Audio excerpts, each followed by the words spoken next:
off with a gun. Yeah. So it's not the best way. I mean, suicide in general is not a good option, but like, even things you think are like, oh, this is going to kill me, it might not, or it might kill you. It might just take days. Yeah. The everlasting agony of the thing. So we're streaming now, by the way. Okay. Okay. I remember there was a South Park episode where like someone was trying to kill like there were zombies and some science, like I think it was Jeff Goldblum like clone was like trying to kill himself because he didn't want to kill by the zombies, and he has to shoot himself like 6 times, and he's like and then he kept shooting himself over and over again because it's not necessarily something you're not gonna just be like boom dead, that's it necessarily. Yeah. Also, it's a cartoon. Well, yeah, but I mean, South Park likes to illustrate points. The point of it was to illustrate the point where it's not like it is in the movie. That's the joke. Yeah, I mean, do we want to explain to the live stream how we got here? Because it was a fun and interesting journey, but involving.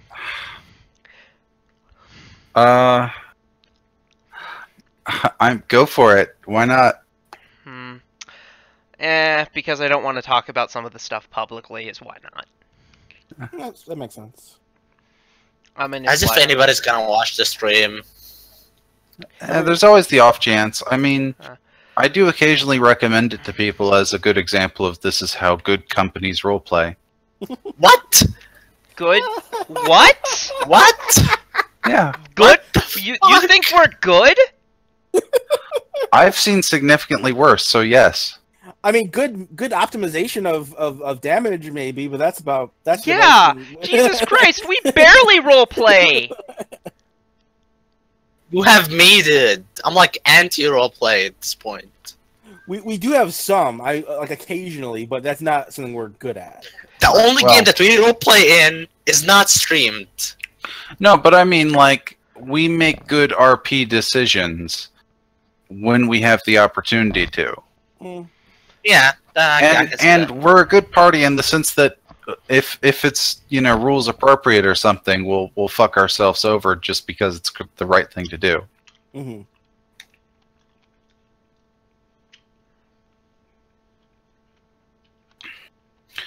I'm currently climbing a tower with like laser guardians on me, and so when that ends, I will save and hopefully Torso will You're join on us. Central Hyrule Tower. I couldn't tell you. I just know that it's surrounded by guardians, and I shouldn't be here at this level. Yeah, it doesn't matter what level you are. They're gonna one-shot you at any level. Yeah, well. I would say we're definitely getting into good RP into Belks, and that's our. I think both of the homebrew games we RP significantly more than the modules. Yeah, yeah, a bit more freedom. Yeah, because it's. Yeah, I have some vague plans for what I'm going to do in the future. After Belkzen, there's another campaign that I've already begun conspiring with Darby about. That will be in Ustalov. And it will eventually involve the World Wound. And the end of it will be a great launch into Wrath of the Righteous. Okay. Is there we could like play a character to a certain level and then switch this character into a different campaign at that level with like the same choices and stuff like that? Are there any campaigns like that? There are modules that end well before level 20. Like, not just at level 17. Like, I have one that goes from, like, 1 to 6. And Are there ones that start at 6? Yes. Or I could homebrew something starting with 6. That would be very nice. Yeah. Like, play the character, see where it's going, and then switch the actual story. So you can see what they actually do in a different situation than the one they actually created them for. Yeah. I mean, I think at least in Belkzen, I find that things get very wildly out of my control. Like, I've basically completely abandoned what was my original outline for the campaign, which I planned from the very beginning to have the kid turn into a vampire. That from the moment I introduced him, that was always going to happen.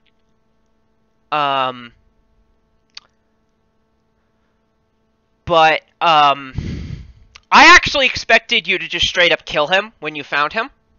I wasn't there, or we would have. Yeah. I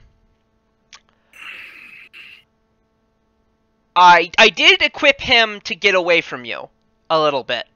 He has a spell called Grace, which basically makes it so that his movement does not provoke attacks of opportunity. Yeah. So he can just brazenly run by you whenever he wants. That's cool. Though he also, of course, has Gaseous Form and Deathless. So he can basically put himself in a state where hit point damage doesn't kill him. Ever. And he can brazenly run by you. And he's immune to all of the non-hit point damage things that would kill him because he's undead. So he's actually pretty fucking invincible as an NPC. And this is by design because I don't want you to be able to get rid of him. I want you to be forced, like, I built him, like, I have no intention of giving you the easy way out of the Moral Dilemma. And oh my god, the Ustilov campaign. That like, if you think, should we kill a vampire who was a child is a moral dilemma, that one is going to have basically a good versus good overarching conflict. Cool. Where I have a strong suspicion about which side you'll join, but I could be totally fucking wrong, and you choose to side with what I currently plan to be the antagonists. Because both are soundly good aligned. Like, there's no conceivable argument that either side is evil. Actually, no, there is exactly one argument that the side I expect you to side with is evil, and that is basically the argument that is the reason the bad guys are doing what they're doing. Okay, well, we'll figure it out. Yeah. Over slowly, because it's going to be all intriguey. And I'm only saying this much about it because I know most of you will forget. Hey. That's why I said not wrong. I said most of you, now didn't I? I'll forget certainly. Yeah.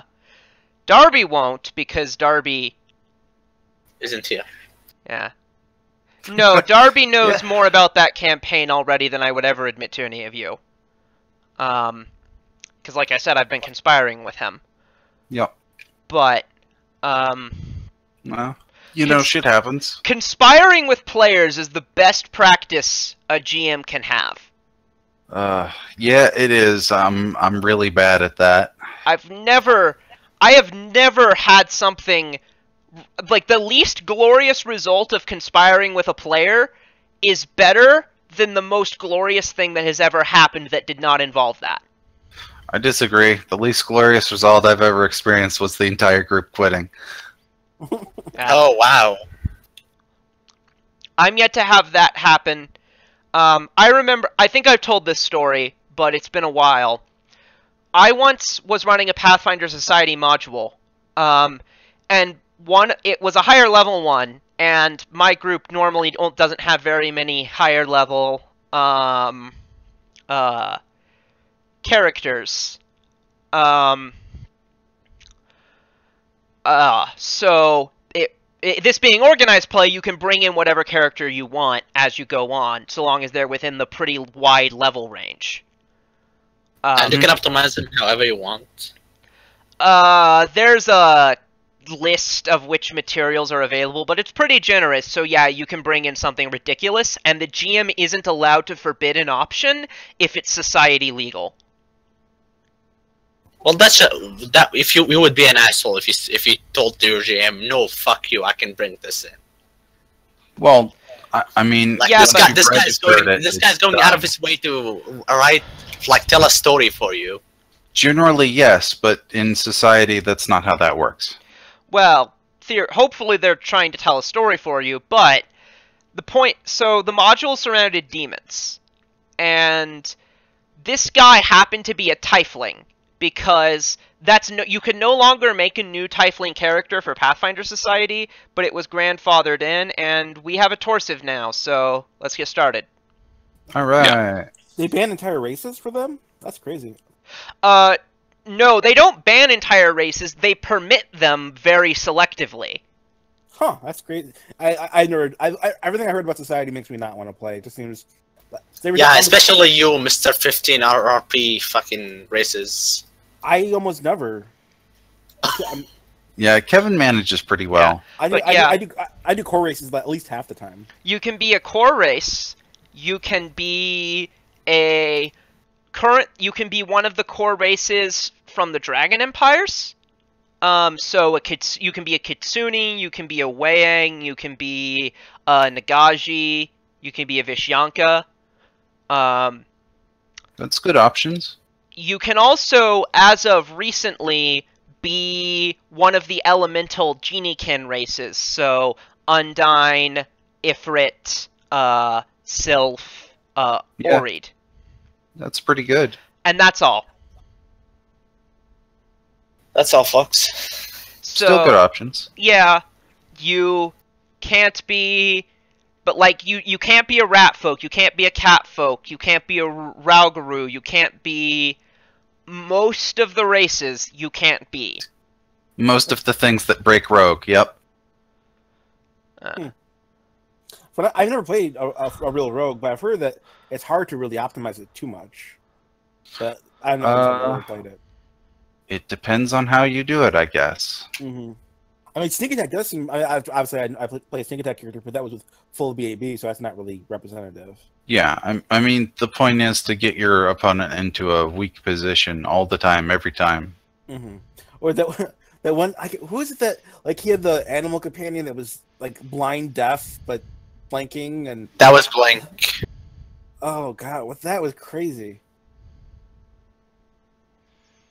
So... Sorry. By the way, we still have a guy here, Nerdmaster Jake. Well, what's up with that guy? I've not been able to make... Basically, I've not been able to make time to communicate with him, due to college. Well, you know. Yeah. At least let the man go. Yeah, when college is over, I will contact him again. And by college, I mean the semester. I don't mean all of college. Yep. Or sometime 3 years later, hey guy, so we're still running Pathfinder if you want in. Yeah. Well, Pathfinder isn't going to be my priority. It's going to be more other things. But, we won't be still running Pathfinder because we were going to be running 2nd edition. It's still Pathfinder. Yeah, it's still Pathfinder. And I'm going to be running... Not that I won't run any 2nd edition, because I'm going to run the playtest for this group unless I can't get 4 of you to let me. In fact, that'll probably be what takes over the Friday slot. But, because Hell's Rebels is going to end a little bit before then, and then there'll just be kind of a break, and then we'll start up with that. Sounds good. Yeah. I think most people are at least willing to try, like willing to give it a go. Yeah. Yeah. It'll be interesting if streaming it is at all is useful to them. Like, is that... I imagine not, but is that data that they can actually make use of? Like, seeing us play probably. it? And if so, I'm wondering if they're gonna watch it anyway, if the Paizo people, like James Jacobs and Owen Casey Stevens and shit, are gonna be watching it, like... How much do we take advantage of the fact that we more or less have them hostage? Pretty much don't, so you gain their trust, and then you can influence them more if they actually care. That's a very good point. So don't open with dicks, dicks, dicks, dicks, penis, penis, penis, penis, dicks, dicks, dicks, dicks, penis, penis, penis, penis. But that's the opening theme! Humam, you have my permission at the start of every stream to sing that opening theme. Okay, sure. I've done it this week, but could we do it like sometimes after the recap or like a little bit into the session? When we start the actual game is when. So after the shit shooting. You know how there's like shows where they like give you a recap of what happened the last episode and then the opening theme starts? Yeah, that's most shows. Yeah. So we'll do this sometimes, and if we finish like a story, we'll make it so that next session is immediately from the start. Yeah. And one thing about the permission, you have to sing it. You can't just say it. Oh man. I don't know that you can actually sing that because there isn't a tone change. There can be. Sticks. You'd have to acapella the shit out of that. My internet sucks ass. So, you guys are outside the Ziggurat. Yeah, the Ziggurat of Night. Just as a little bit of a recap, you're in here Previously on Hell Troubles. You're in here because you've been told that you've been told basically to make a show of force against agents of Nidal, who you know control this place. You've learned that it was previously the lair of Ithanathar, who is an umbral dragon, but he's not around here so much anymore. 1, 2, 3, 4. Dicks, penis, dicks. Here you go.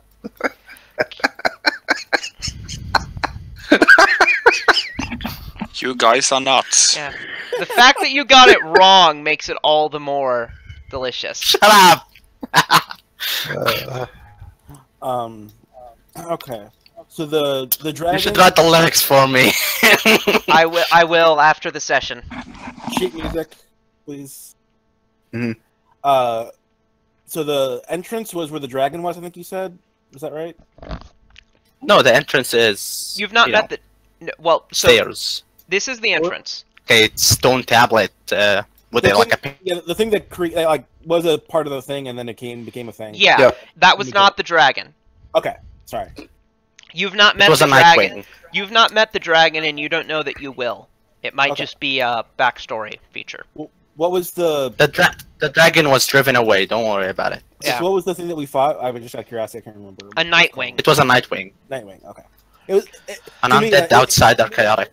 It was dragonish. It was enough of a dragon. It was a bat critter. It basically. was like clearly a bat, not even close to a dragon. It counts. It's big. I mean, dragons are just lizard bats. So. Well, one of them is a mammal. One of them is a reptile. Bats. This is interesting. Somebody is viewing my player file. Or my character sheet. What? Yeah. It's probably you. They're not anymore, though.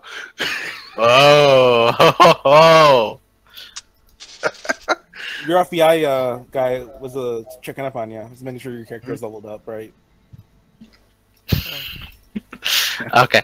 Shall we go inside? So is it, yeah. is it north or is it which is the north? Is the entrance? See that? Yeah. The stairs. We go through the stairs and then we go. This is the entrance. That's what I thought. How is this the entrance? Because that's just up to a shrine or something. It doesn't actually go anywhere. Yeah. The thing was covering the entrance, basically, is what I got. So this is kind of also an entrance, insofar as you may choose to jump in through the skylight, if you want. Hell yeah, let's go. Yeah, if the first level is 60 feet, then the consecutive levels are probably just as high. No, I use a scroll of fly. 20 feet, not 60. Oh, right, yeah, well. So how tall is the whole thing? Well, 20, 40, 60, 80. That's survivable, but I fail. A good amount of damage. So what were you rolling, Humam? I was rolling UMD, but I failed. And I'm not gonna try again. So let's just while you were up there, what kind of things did you see through the skylight? Oh, here's the perception. A steep flight of stairs to the north leads upward out of this cold, dark room. Skulls impaled with spikes adorn the dark walls, and the sides of 4 support columns that brace the ceilings 20 feet above. Piles of old, brittle bones, mostly humanoid, litter the northern wall. A 10-foot-tall spire made of dozens, perhaps hundreds of skulls stuck together by a glistening tar-like sludge rises atop the 5-foot-high pedestal in the center of the southern end of the chamber. Beyond this spire, an archway in the south wall opens into a second staircase that descends deeper, while above, the vaulted ceiling rises to a 10-foot square shaft leading upward into darkness. Any creatures that can be seen? No. Cool. So that sounds really cool. However, the pile of skulls is a trap. Oh. Did I notice it? Yes, you got Cool. just enough to notice it. The moment you disable device. So you cannot disable device without entering its range. The thing is designed as a catch-22. Yep. So I can't disable device it, but it can't do anything unless I get close to it. You don't know exactly what it does. Isn't that the purpose of perception check? Just did that.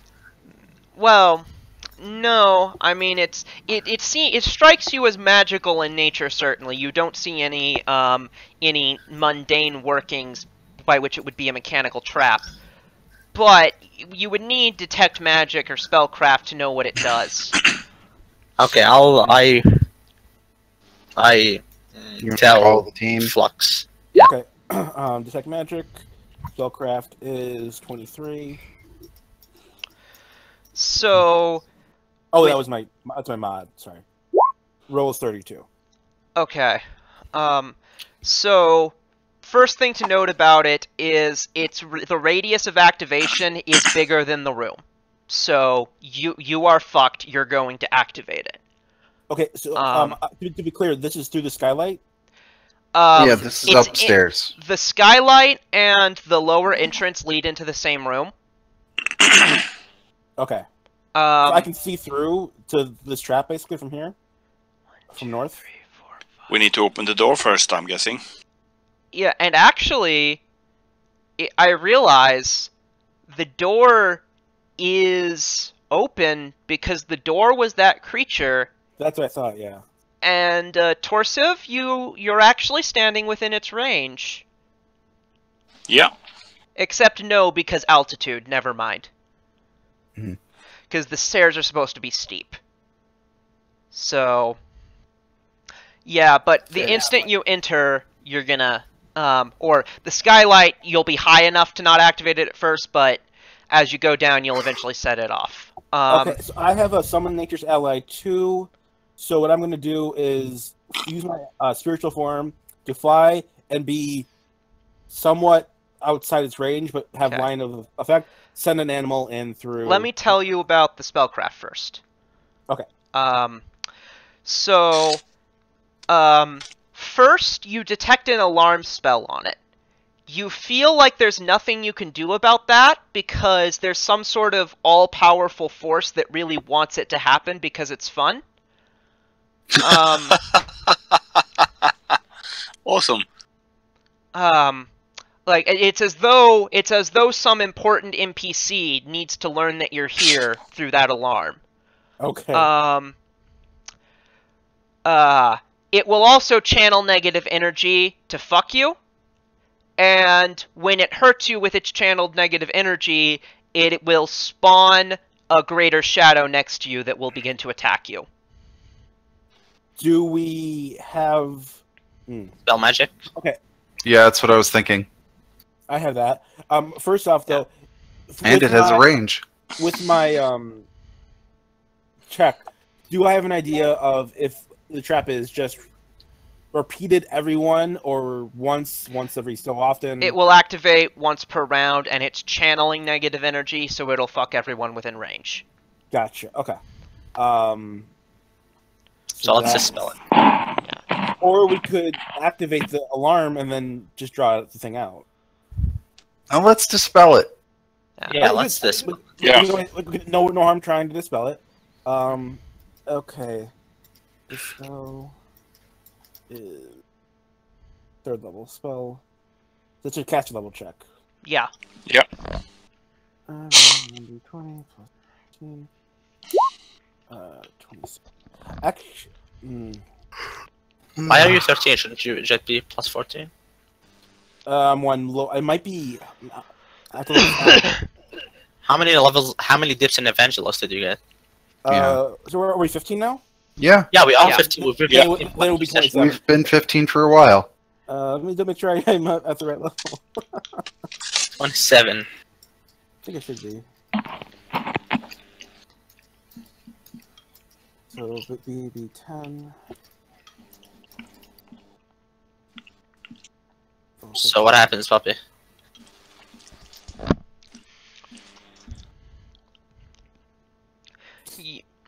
Let's see. Would be caster level. That. Actually, I know the creature who said it, so let's check its caster level.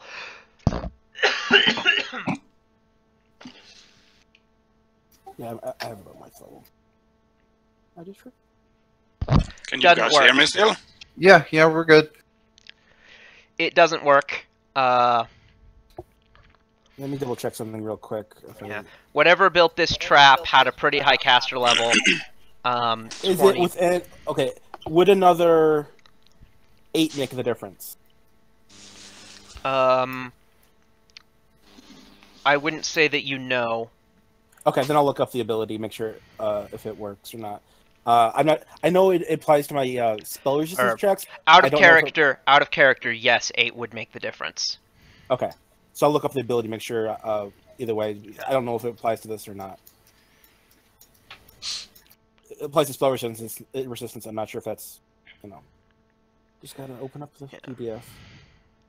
So, when you're writing Belkson, do you ever run across, like, something you did because of plot and it makes a connection to itself without you realizing it? Try that again, but with words that have obvious meaning. Okay, so do you ever make a connection between two NPCs, right? And the connection isn't known to the players, but there is something glaringly obvious that you didn't intend to make that makes it happen? Can you give us an example from your own game? Yeah, I don't understand what you're saying. Can't, because that's exactly what it is. Is there something glaringly obvious that I didn't intend to do, but exists, and it actually makes sense? Stop taunting us. So, by the way, I bought the, this is related to Belkson and to your game. I bought Cities of Golarion, the PDF of it, and it has a chapter on Vigil. Oh, cool. Now, it would be Awesome. utterly unconscionable for me to send that to you so you could read over it. You act like I don't already have it. If so, may I recommend you look into there's a specific festival that I think would make a great candidate for the fair you've been talking about. Mm-hmm. I intend to actually, one of the adventure hooks, the very last one, I intend to do at either during either the first time contemporaneous with Landier's trial, or after you all get back from blankety blank. Okay. What's the book called? Cities of Golarion. Okay. It has it's one of the oldest ones. It has a chapter on Vigil. There is an NPC who is a 19-year-old paladin who is the king of a crusader country. So basically my waifu. Yep, I found it. Yeah. Cool. It only applies to spell resistance and concentration, not dispel checks, which All are right. unique based on the description. Screw you then. Yep. How many times can you try it? I can do it again, definitely. Yeah. But I have to prepare. I only prepare one, so I have to prepare. Yeah, as many times as he can cast dispel magic, he can try. Yeah, Right. I'm asking him how many times you can dispel, how many times you can cast it. Okay, in theory, let me look. If we include limited wish, which I could just try to use limited wish just to do it if it felt like it. 1, 2. I can do it if I can see it from my space. You can. I can do a check. Kevin, remember that you have Fortune, which will probably allow you to roll twice and get a better result. So you should probably apply that as well. He does? I will require a wisdom check to do that retroactively. No, No, not this one, like the future ones. We didn't say it. We didn't do it. That's fair. Ability check, attack roll, saving throw, skill check. I'm not sure if that counts. It's caster level check, right? Yeah, Red is written, caster level checks aren't any of those things. Right. That said, Fangit doesn't dispel magic anymore. Or not, What? it doesn't channel negative energy anymore, rather. Oh, good job. Okay, cool. That's a really Okay, do it again for the alarm. Yeah, I need to make a swift action. Like some kind of all-powerful force won't let you. God damn it! Knowledge Fine, let's go. Knowledge about Come on, let's get a game. Roll. We both did the same trick. And anyway, I do a swift action to get the spell back. Yeah, Humam, looking at that, just looking and listening to what they've said about that alarm spell, it seems pretty much untouchable. Like, there's just nothing you can do about it unless you intend to just not go in there. We don't have a bard. It's coated with special dispel resistance paint that that makes it impossible to get rid of because Would lead paint? Would lead paint just work? 'Cause I think lead blocks like magical stuff. Yeah, that part of the spell is coated with lead paint. Yeah. Hey Kevin, do you have Oracle spell list? In theory, I mean, we have Zenray Wit at least, yeah. Silence is level 2. Oh, we're gonna. If it's a level 1 alarm, then yeah. If it's a high level spell, I'm not sure if it would work. Yeah. Yeah, it's heightened to level 92.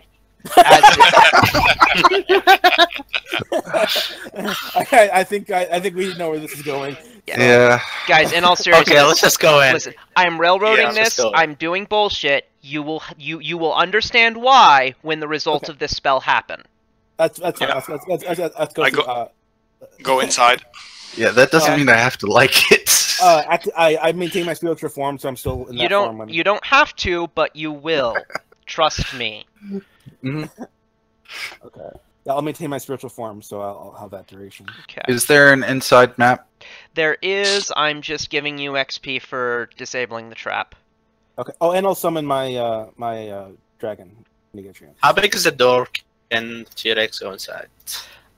He most definitely cannot. Shit. Why did I pick up this feat? Hey, What feat? Pretty awesome. Because he's a He fucking is awesome. T-Rex. He destroyed that the forest encounter. He was awesome in that. Fine. So, inside map. If you have a way of shrinking him, he can get inside. Anybody got to do this person? He's not a person. What we'd have to do is we have to kill him, shrink object on the corpse, bring him inside, then unshrink, and then resurrect. And I need to reveal the relevant area because this is. I'm just going to turn off Fog of War.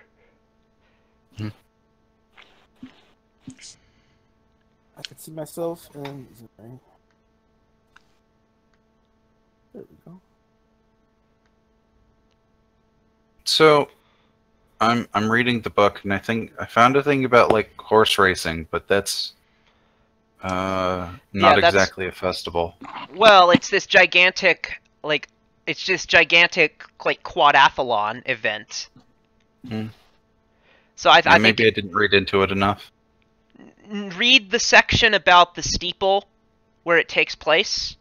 It gives the backstory. It's this big like quadathlon athletic event that Gadrian could certainly participate in sections of it. That works for me. I planned on having horse races anyway. Yeah, they have. Lastwall has monthly horse races. Also, if you want a spoiler, read the Last Adventure Hook, the one about it's something like Unbroken Horses or something like that. I might not. We'll see. Yeah, because I'm doing that one because it ties in really well. It's very easy to tie that in with what's going on with Landir. So okay, sounds good. So we're going south again. I'm based on previous map. Well, I think he wants to read the description. Oh, sorry. No, I read the description with that perception check earlier. Oh, cool. Don't mind this dotted line, by the way. That's just where the skylight meets. Oh, good. Oh, cool. Okay. Gotcha. Here's a perception to look for traps. So, are these skulls in the corners? Or is it just debris? Rubble. It's more rubble-ish, but there are totally skulls all the fuck around. That's the pyre of skulls. Gotcha. Okay. You have a strong sense that you've set off the alarm. Yeah, we figured. I'm gonna go about beating the shit out of that so that when it comes back online, it doesn't exist. That's fair. Yeah, for the negative energy. I'll do this. I'll help. Do you want rolls or something, or? If you just take an arbitrary amount of time, you can smash it. Make stealth checks to try to do that, or you know what? Don't even bother. What I'll tell you is that if there's anything else in the area, you'll probably alert it rather than have a chance to catch it off guard. It's already alarmed. They had an alarm spell. I think they're alarmed already. You can choose to come to that conclusion. You don't know that the alarm was you're not hearing anything, so it was a mental alarm. You don't know that it was keyed to anyone in this building currently. Yeah. In fact, you seem to remember me slipping up and admitting that that wasn't the case. Yep. Because I did. So much meta game. Okay, like here's the stealth to try and not be hurt, I guess. All right. Okay. Does these stairs lead anywhere, up or down? They lead down, yeah. Yeah, obviously. Just to another map. Cool. So have we discovered everything there is to discover about this floor? Yeah, this floor, yes. Yeah. Moving down then. Okay. When we reach the end of the staircase, I would like to make another perception check for any more traps. Alright. 29. You detect no traps. As you smash the thing, you hear some activity down below. Cool. Makes sense, sure. Okay. So I have minutes per level things going, so once like 5 minutes have passed, let me know. Just so I can keep track. Let me figure this thing out here.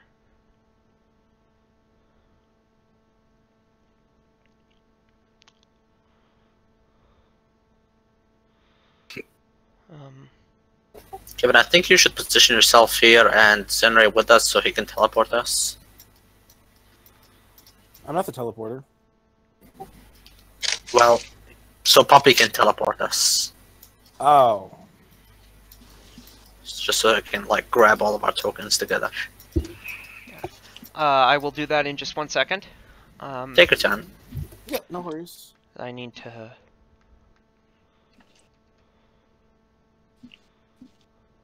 It's gonna be longer than a second. Someone brought up a really interesting point in the forums. Is ablative sphere with an attack that deals both non-lethal and lethal damage because they've gone over their max HP, there's no like logical way for how that should be parsed out. A bladed what? A bladed barrier, sorry. It does different things if it's lethal or non-lethal damage. And so if the attack does both lethal and non-lethal, I couldn't figure it out. Okay. So I'm just gonna put the familiar in your space. That's fine.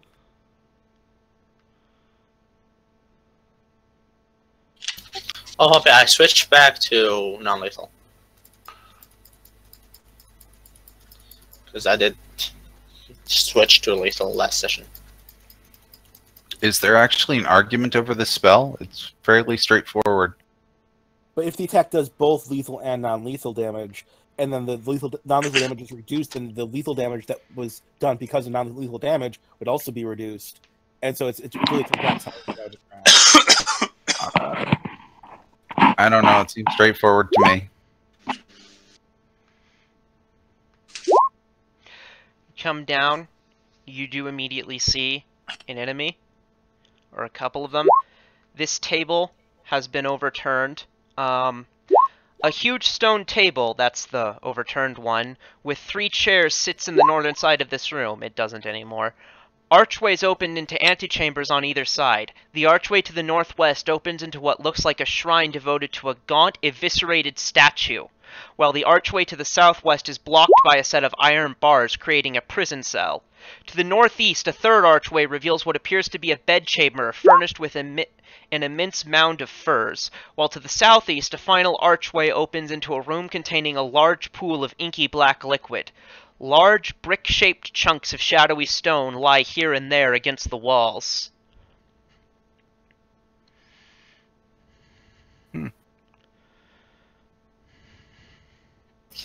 So what do we see here? What are those? Roll knowledge planes.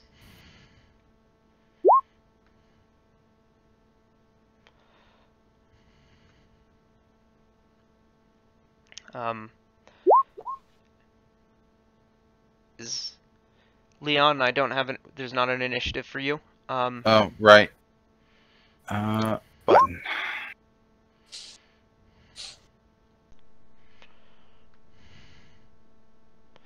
Okay. So Fang, you recognize them as shadow giants. Sadistic, evil giants native to the plane of shadow. So are they incorporeal? They are not. The plane of shadow is not the incorporealness one. Okay. That's good.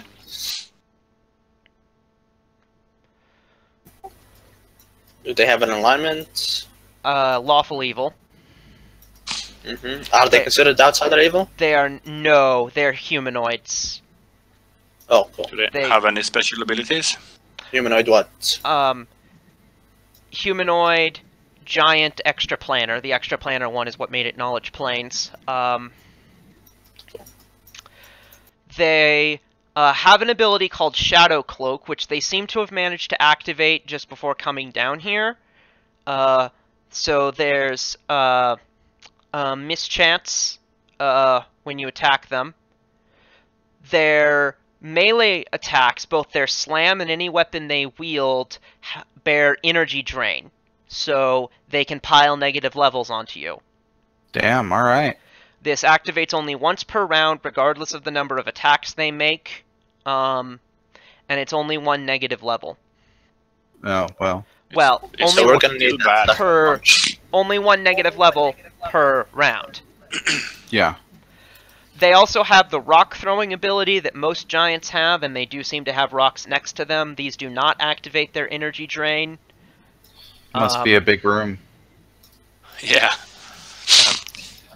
Are they immune to sleep? Lulu. No. Immune to non-lethal? Not really. Cool. That's about all I know. All I need. Sounds good. Okay. Your turn? my turn. I would like to 5-foot step and then take another 5-foot step with my diddly do. And then I would like to full attack with a haste. Alright. Roll 1, 2, 3, 4, 5 missed chances. Okay. I can't wait to be able to go shopping. This fucking character Nothing is rich. misses on account of mischance. Awesome. So 1 sec. We established they're not outside or evil, correct? Yes.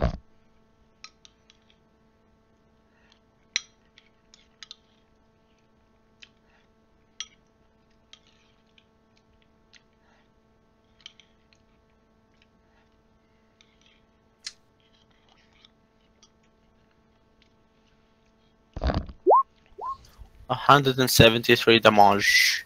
Okay. I will warn you that only. Oh, those are the damage rolls. Yeah, everything hits. So. What were you gonna warn me about? I was going to say that those 20s don't hit, but those are the damage rolls. Okay, cool. I assume a 19 does not hit, right? They're flat-foot. You're right to think that a 19 does not hit their flat foot. Cool, because I was just looking to confirm for the. That is my turn. And you're targeting the front one? Yeah, the front one. Okay. Flux. My little dragon guy would be here for this. La la la. Yeah, he said he summoned them outside. Yeah, I'll take a bubble. I don't care. You don't have to get anything specific. Nah, it's just as easy to type dragon and. Okay. I have no idea. I just want to. Yeah, thank you very much. And they're flat-footed. And he magically appears. So he would probably be not first, so I'll take him back there. 5, 10, 15, 20, 25, 30. Okay, so he can't. Okay, that'll be good. In case someone wants to flank, he will get to there. So that at least opens up a potential flanking opportunity. And he will do his breath on that guy. Can't he get both of them? It's 5 foot, so it doesn't. He's using his 5 foot breath, so it doesn't really matter. Cool. He has a 30 foot as well once a day, but it doesn't seem like this kind of situation. So cool. That is 76 fire. Oh, did we know about immunities before this? You didn't learn that he didn't say anything, fire. so. Okay. 25 damage. There's a reflex. Yeah, DC 22, I think. Yeah, DC 22. Aw. Okay, so it meets the DC, so that's down to 12 unless they have evasion or similar. Yeah. Or resist. And then, if I know that there are some nasty energy beings in there, I guess I want to protect my friends. I'll just move in and sleep them, dude. I try not to be so cheesy. I regret this character in some ways because of how cheesy dude, when we have an alarm that cannot be disarmed, you're allowed to be cheesy. Okay, let's go. Okay.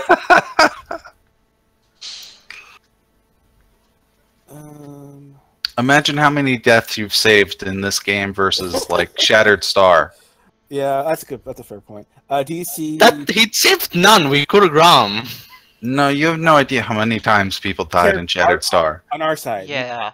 Oh, on our side. I had to give them. Actually, I didn't do this in reaction, but in retrospect, I had to have given them the Branch of Life just so that they could continue the campaign. The Branch of Life is an item that reses someone for free once a day. Branch of Life is. And we got lots of use out of it. Yeah. Yep. More than we should have. Okay, so Slumber DC 29. All right. On both.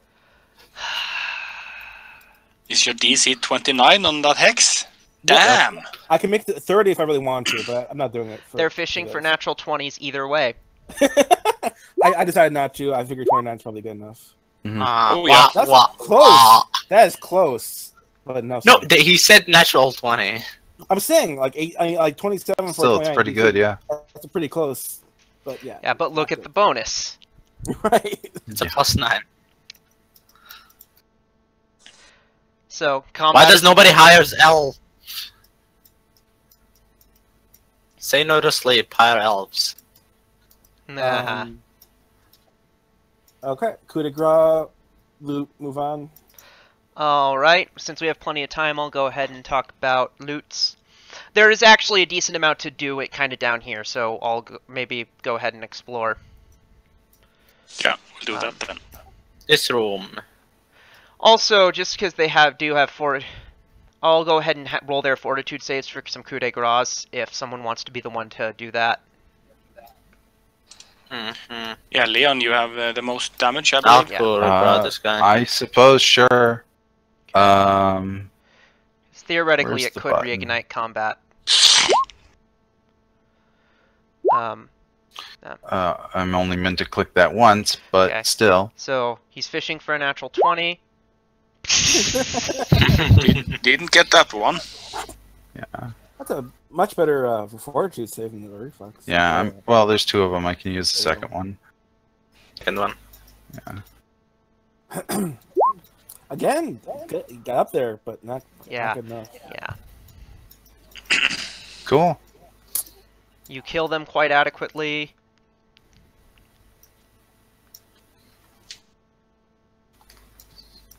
There's my bird. Okay, I do a detect magic. Alright. So, they have gear on them. I'm gonna go ahead and just cut. Actually, all that so, ×2 to this. Each of them is wearing +1 breastplate, sized for a large creature. Each of them wields a +2 spiked chain, sized for a large creature. +2 spike chain, large. Yes. With ×2 on both of those. Okay. Got it. That is all? Throw that in the portal hole? In terms of on their person, yes, that's all. Cool. And then There's a perception to look around. 25. That's my bonus. Yeah, I know. So, 51 perception for how many grains of dust are floating around in the air. Yeah, you do definitely figure out absolutely everything about this area. Hold on. How many times do I have to explain that to you? Trying to. That was not muted, but okay. How many times do I was asking my dad how many times I have to explain to him that fish is meat, and I will therefore not eat it anymore. Oh. Eh. I What mean, like, if you want to be vegan or vegetarian, yeah. like, You actually said that to your dad? Because he has asked that question so damn many times, yes, I'm willing to be just a little bit that way about it, because he's asked. He genuinely has asked a million times. I am. My age is. I'm closing in on 50. But if I had said that to my dad, I would get smacked in the face. Yeah, I've had enough family I care about drop out of existence. I've learned not to be mean to family at all. Yeah. I mean, it's not. I don't think it's that mean. It's just. But it was the tone. If his intention was, hey, my son might enjoy this, he legitimately thinks this, but forgot you don't like it, his intention was still pure, and you should respect it in that regard. If it was... I guess. I mean, he's asked that question like 3 or 4 times in the last week, so it feels like he should be picked up on it.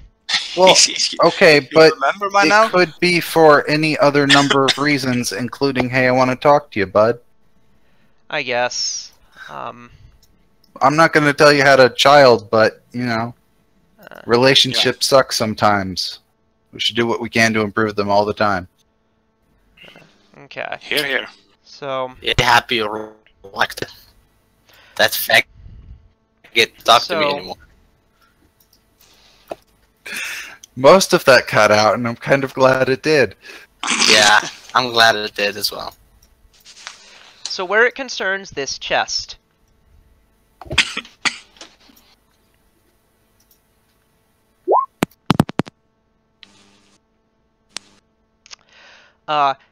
It contains a very sizable amount of loot. Cool. It is unlocked. I'm going to copy-paste it into the chat, but just for the purpose of celebration, I will also read it aloud.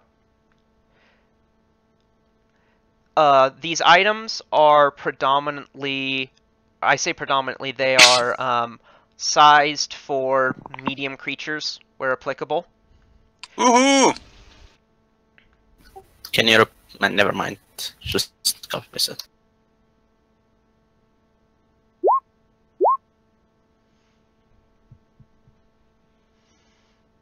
He didn't read any loot for now, Kevin. That is yet to come. So I posted it, so Kevin, you don't need to work to write this down. But there's a +2 champion breastplate, a beast strike club, a ring of the sea strider, a lesser maximized metamagic rod, a pair of shoes of lightning leaping, a glove of... which I put on immediately.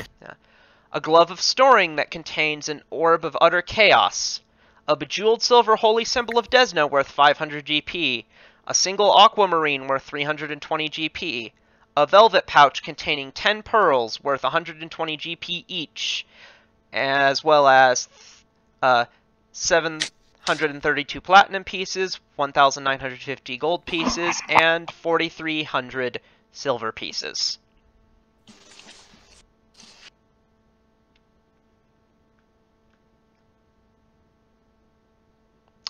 Awesome. Looking around the room. Loose change. That seems crazy. Yeah.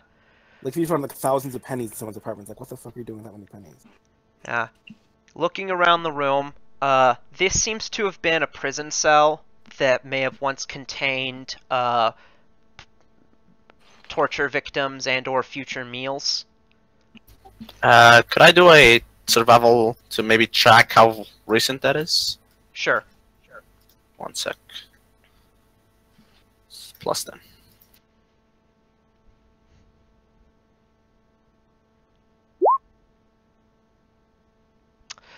The room has been used as recently as the past week or so. You suspect that whoever was in there is currently quite digested. Cool. I don't suppose there is any indication of what they are or who they are. They were some unfortunate that the Giants happened upon and decided looked tasty. Like yeah.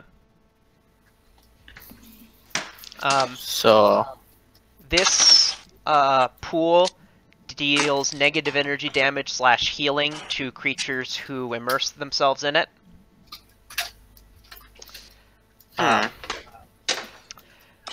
And this room contains bookshelves.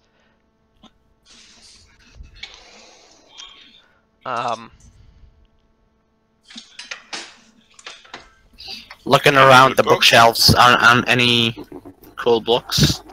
Yeah, there are enormous volumes of grisly fiction. And so think not Hellraiser novelizations, basically. Torture porn. And illustrated and well-read treatises on torture. Worth how much? They have no real intrinsic value, but the residences, you feel, enjoyed them immensely. Sounds about right. Head out of gutter. Yeah. you see, looking around, you see evidence that they probably saw genuine use. They might be worth a little bit to a collector, but they might also make good items for that Silver Raven museum you guys have said you intend to set up. Yeah. Sure. Yeah. So there's this weird chapter or this weird novel called A Serbian Novel about it's not really, need to go into details. Yeah. I want to hear it. It's really screwed up. It ends with death by face fucking. Oh right. Yep. Ouch. You guys know what a Serbian film is, right? No. A Serbian film is a film that is in fact Serbian about the porn industry, and it ends with the main villain being killed by having someone fuck his eye socket. Oh well, that's terrible. He genuinely deserves it. I've not seen the movie, but I know of it enough. The guy is a horrible, murderous rapist, so he really doesn't deserve any better. Cool. It's still a crappy way to go. Yeah. He definitely would have done the same thing to someone else. Yeah, sure, but doesn't make the act in itself any better. Yeah. Right. I mean there are better ways to painfully kill somebody. Yeah. I mean, it's about it's supposed to be all socially commentative, the movie, because there's a fucking movie. What the hell? Serbian film. Yeah.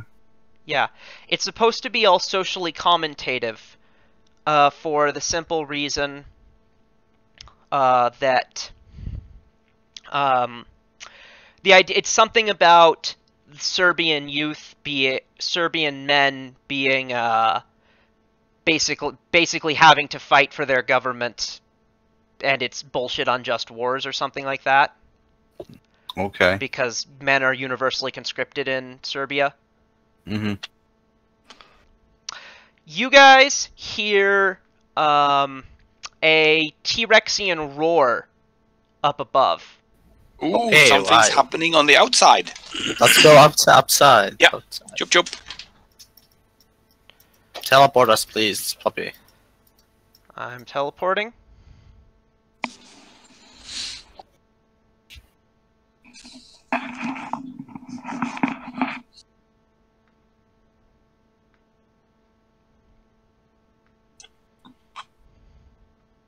Daddy's arrived. Oof. Yeah. So this critter is flying towards you, and the T-Rex, just as you jump, just as you get up there, is shouting at him to identify himself.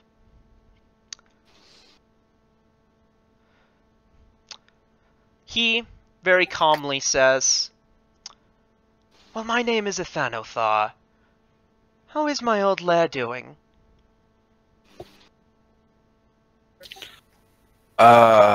Aside from the two guys that were living there, it's fine. And the guard. Were.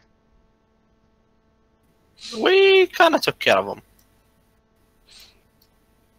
Yeah, we cleaned it out for you. You could call it a side quest, really. There's a little bit of rubble on the first floor. Couldn't do much about that, but we took care of the two guys that were living there.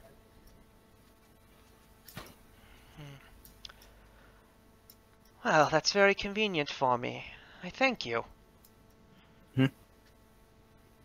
Remind me why we're here again?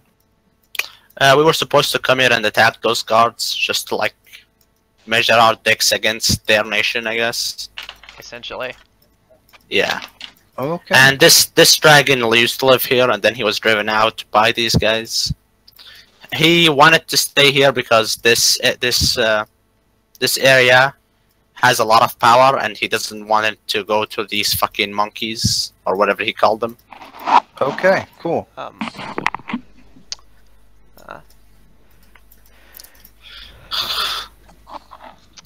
He asks, yeah. So he does essentially ask you that. He says, "What brings you here, if I may ask?" We were told to come here and show our power to the residents here. Basically a political game. Sounds fun. Sounds very fun. Well, don't let us disturb you. Go right ahead. I can't see how you didn't mean to call you like that, but apparently it was unavoidable. Yes, I worked very hard on that spell. It's honestly some of the finest spellcraft I've ever seen done. I know watch wizards who couldn't have accomplished the same thing. Well, we're sorry because we broke it. Well, yeah, I suppose we did. Oh no. You'll find it. Anything you could have done to it, it should come back online. Oh, really? Wow. Yeah. Might we know your name? He already told us his name.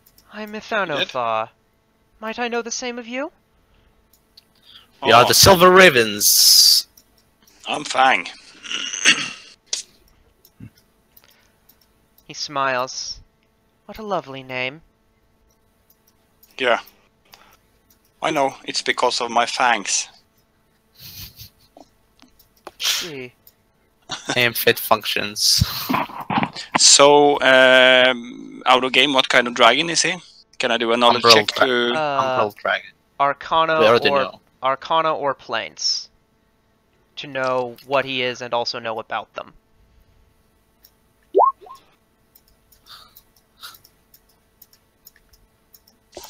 Alright, he's gonna roll a knowledge local check to know about you. Yep. Oh, wow. Yeah. He knows exactly who the Silver Ravens are. Oh, good. So, he has a frightful presence, but he's kind of not wielding it against you guys right now. He's just kind of chilling. Umbral dragons are primal dragons native to the Shadow Plane. Their breath weapon is negative energy, which heals undead as well as harms the living. They can alternately use it to deal strength drain and blindness at once. That's a nasty ability. Yeah, and in his case, with that high of a knowledge check, he's a mature adult, is his age category. He would deal 7 strength drain if you failed the fortitude save. Wow.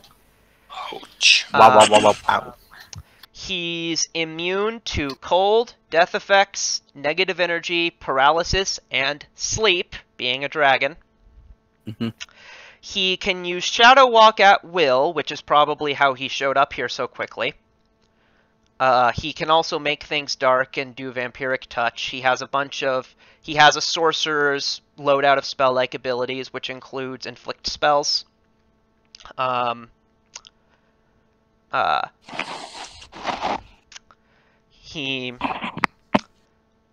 think I said he has spell resistance. I could read off his loadout of spells, but I don't think that should be necessary. Oh, it's not.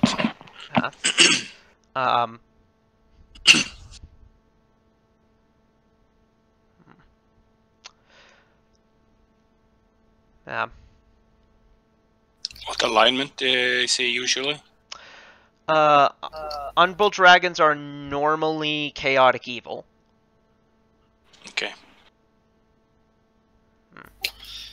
Well, don't let us disturb you any further. We shall be on our way. You have a lovely home, by the way. Thank you. Do the diplomacy.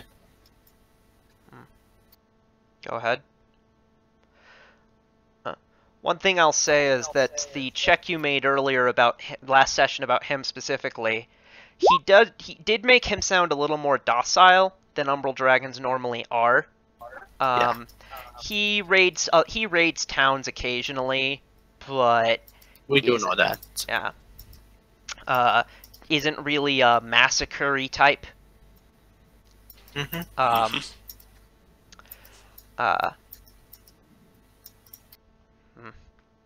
He thanks you for the compliment. He looks at Flux.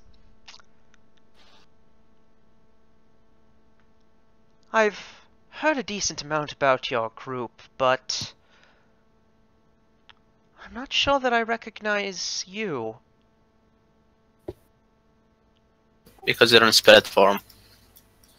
I am a shaman and a worshipper of Desna, and I have many powers that are of my enemies wish I didn't.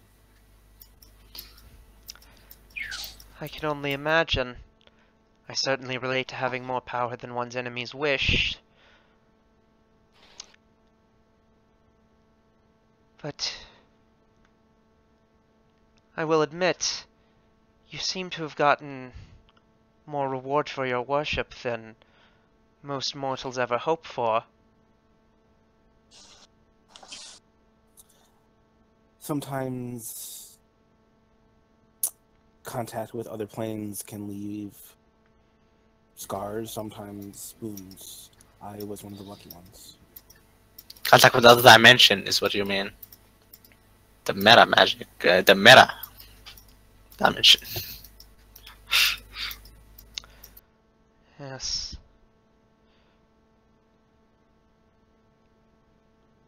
I've always found myself fascinated by the shadow-worshipping monkeys who live just north of here. I positioned myself in this particular lair so that I could monitor them.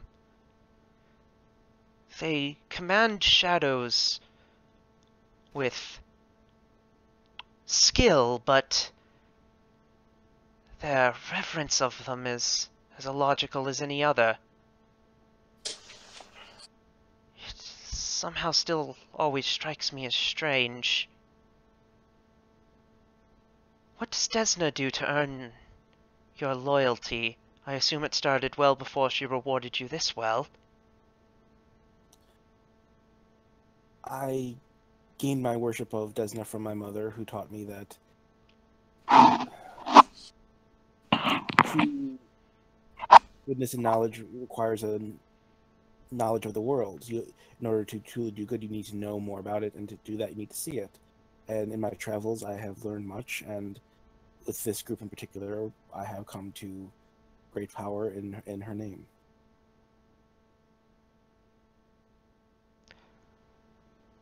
I see. You have been lucky indeed, but I don't mean to be rude, but does one really need Desna's help simply to travel? It is the worship of experience.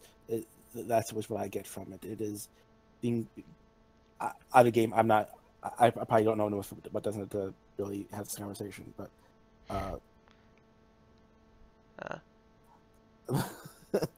it's fine. Fake it. We worshippers of Desna. We don't need a centralized leadership or worship. It is knowledge of life itself and worship of life itself as it is and as it could be, and to protect and to always seek to better yourself and the world around you.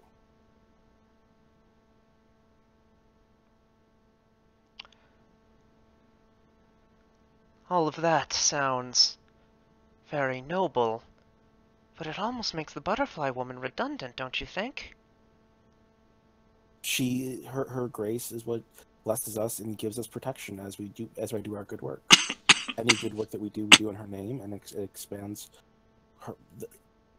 the butterfly is an apt metaphor, as each of her followers might make tiny, small changes, but those changes will move mountains and cause hurricanes because of the cumulative effect of the good that we do. Oh. You make it all sound so beautiful, but I must question Desna's protective power. How much do you know of the shadow-worshipping nation above?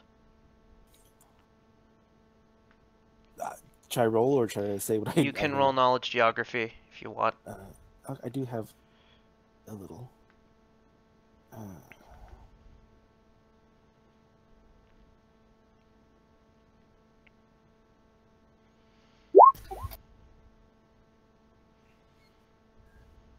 19.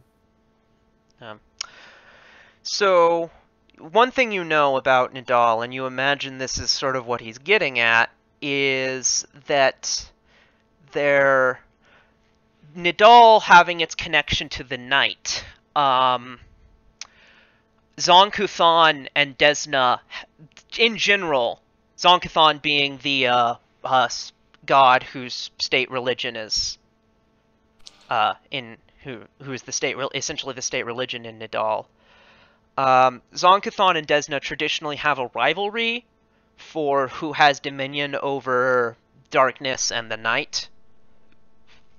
And in Nidal, this manifests in the form of Zon-Kuthon's worshippers owning the authoritarian government, and Desnan forces tending to be the rebels against it.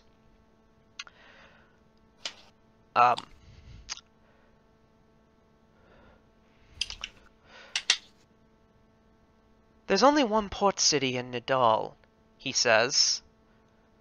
It's called Nizrach. There's a illustrative example of divine protection there, in my opinion. A series of Desnan worshippers let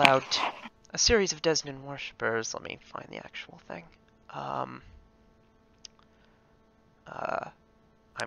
I'm now flipping through Cities of Golarion, the Nizrach entry.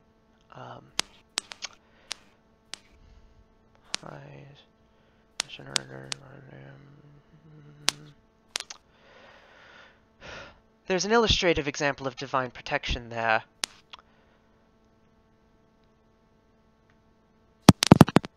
A large number of Desnan near the end of the Everwar, a large number of Desnan worshippers were found to be assisting leper colonies just outside of Nizrach's walls. They dared to treat the sick and attempt to aid the starving. Naturally, these things were forbidden by the law of their shadow god. The Desnans were rounded up, gruesomely nailed to the city walls, and then a powerful spell was unleashed, turning them into a stone fresco. Damn. I know not if they suffer in their stone form, but their souls wouldn't have moved on. That is disturbing, to say the least. Doesn't seem like a friendly neighborhood. Not at all. And yet, their goddess stood by and allowed it. They each swear oaths to do such similar things. Desna, from my experience, has a much lighter touch than some other deities. The direct interaction is not her chosen path. She would much rather have someone else be nudged along the correct path than to take direct action herself. In my experience, the gods give good boons and many good blessings, but it always helps to keep your sword sharp.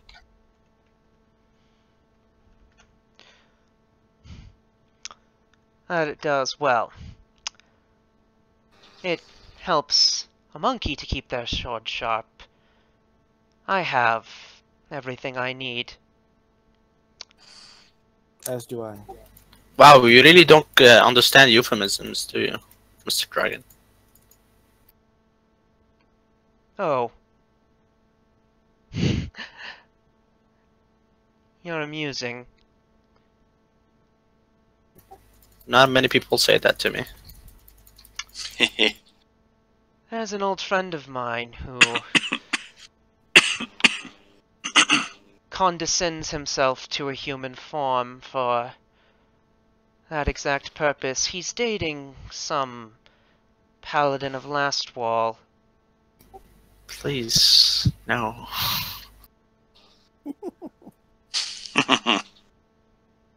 Circles within Are we circles. turning Hell's Rebels into your fan fiction? No, I'm currently talking about my Pathfinder Society character, Gadrian with an I, who is established to be dating a silver dragon because it's funny. Sounds about right, yeah. That strikes me as the kind of thing he would do. But roll, as you sort of have this discussion, roll knowledge religion, anyone who can, just to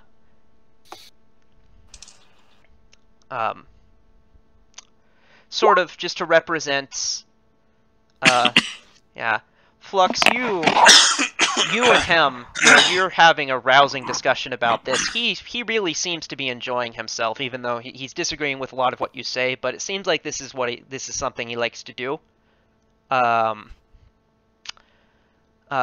He's taking a liking to a lot of you.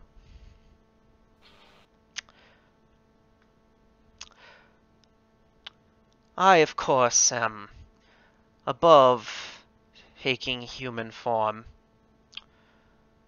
I like the way I look right now. We like it too. Well, of course.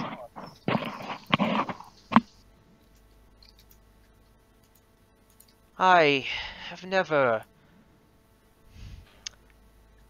The rest of my clutch... They loved pain so much. I never quite saw it, but... When I do land near a town, even if I don't need anything from them, there's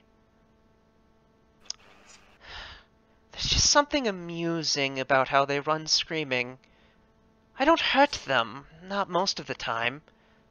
Not unless they try to hurt me, but... Well, I understand why they would assume, and... More than anything, it's just kind of funny, watching them.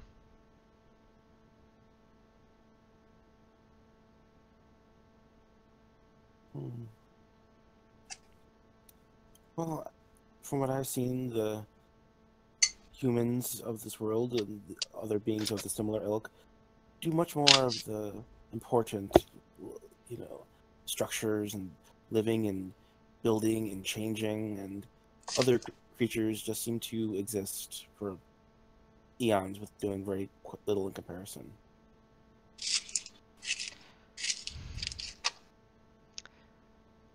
I wish I could deny that. The humanoids don't need anything to solidify their position. I mean, it's the other way now around. The humanoids need something to solidify that they existed, while you guys just exist for a lot of time, so you don't need anything like that. At least this is my point of view. You'd be surprised. Immortality sounds like eternal life when you don't have it, but... You'd be surprised how aware we are of the end of our days. Our lives feel just as short as you do. As yours do. Yeah, I'm guessing you get another perspective on time than we do. Naturally. History... Well, as far as you're concerned, This country has been ruled by devils for how many centuries? Well, a century or so is as good as forever. I still think of it as recent news. Something that you seem to be working on changing. That was the plan. You know, I like you. If there's ever anything I can do to help you with that, nothing enormous, but enough to justify keeping in touch. I think I'm going to be moving back into this lair here. Feel free to contact me if you ever need my help. I've actually worked with a few adventurers in the past on some ghost busting. Do you know how ghosts taste? I couldn't possibly. Like air? If air were... Like pickles? Not like air. More like just... creamy... Oh god, I was about to say creamy, beautiful deliciousness. Do you know what? He does say that. He's not ashamed. It's wonderful. Anytime you find some of them for me to grab, any undead in general, really. It's amazing how much... It's like... that necromantic magic, it's like a glorious seasoning. So it's the magic you taste, not the actual undead, because I would think that would taste like dust and mildew or something. I suppose there's an argument to be had that the flesh of the living is more tender, less rotten, but yes, the magic makes up for it. Well, given where I'm from, I'm willing to say it tastes like home.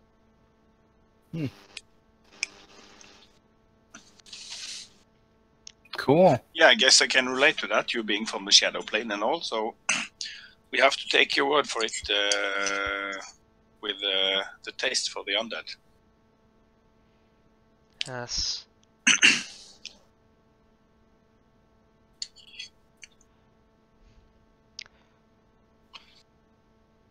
Okay, so if we're ever in a position where we need your help, is it enough to shout your name, or do we need to come here and make an appointment? My hearing isn't quite good enough for that, but well, any way of getting a message to me that would work on anyone else will work. Feel free to jaunt on over here whenever you need. If I'm in, and I normally will be if I'm not out hunting, I'll probably be in a position to drop everything and help. You know, horde laying is a joyful pastime, but something that can always wait. My horde will be here when I get back, you know. I can sprawl myself across it whenever I like. Sounds about right, yeah.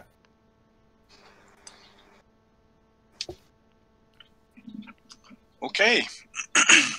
Well, thank you for your hospitality. We'll get going. Can we shadow walk back to the town, please, guys? If you have spells, you can do that, yeah. I can do a teleport. No, I can't do it with the big guy. Yeah, so we need, do we have shadow walk, Kevin? Yeah, we can try to walk. It takes 15 minutes to prepare, so I have to do it. Yeah, sure. Seeing you start to do that, you know, I can do that spell whenever I want. If you want to ride with me, I can take you there and then walk myself back. Oh, that would be great. Thank you. Yeah, sure. Why not? That sounds good. Mm-hmm. It feels like we should be friends with the boss of the encounter. It seems very strange. I mean, you'd have to attack him to aggro him. I was expecting it to be a combat, so I was very. Yeah, I mean, it's a matter. You can choose to start combat with him, but he's actually chaotic neutral, not chaotic evil. He's just different than others. He's just an individual. And so, had you reflexively murder hoboed him, he would have opened with his 7 strength damage breath weapon, and then basically tried to knock you out non-fatally, then taken you down to that prison room and interrogated you, and you pretty much you would have just been able to just have the same conversation and make friends with him. Yeah. Speaking of which, you get experience as though you had defeated him in combat. What happens if we actually defeat him in combat now? Do we get another, like, bonus of experience? No. Oh, man. Like a different day is what I'm saying. Well, yeah, I mean, I think so. Different encounters for different days, that would be different XP. Like if you... Oh, knock someone out of non-lethal and keep fighting them every day. Just keep getting that experience. Boom. That would eventually not work. Yeah, he would. The second time you attack him, he just kills you. No, I'm taking like a normal person. So is this like or we're not supposed to fight him? Was that the idea? Yeah, you're not really supposed to fight him. Or at least you're under no obligation to. The 7 strength breath weapon seems like it would screw over a lot of characters. Yeah, there is a fortitude save to reduce it. If you succeed on the save, it becomes 1d4 instead of 7. That's not bad. And the blindness is negated. But, yeah, I mean, that can... If you're walking around with 8 strength, then you're gonna fall to the ground. And I just noticed we were in the worst possible clump. Yeah. That was not good planning. In case he did try to attack us. Well, if we had moved out into a better position, he probably would have noted that. Yeah. I see your point there. He was not hostile-ish. He was like malevolent, but not like hostile. Yeah. Cool. Yeah, he's chaotic neutral, like I said. He's just kind of cheeky. Yeah. So now we're back in town. We go to that cleric. Alright. To have her sign the paper. Yeah. Ithanothar sort of just kind of stands outside town and smiles ominously at people as they walk by.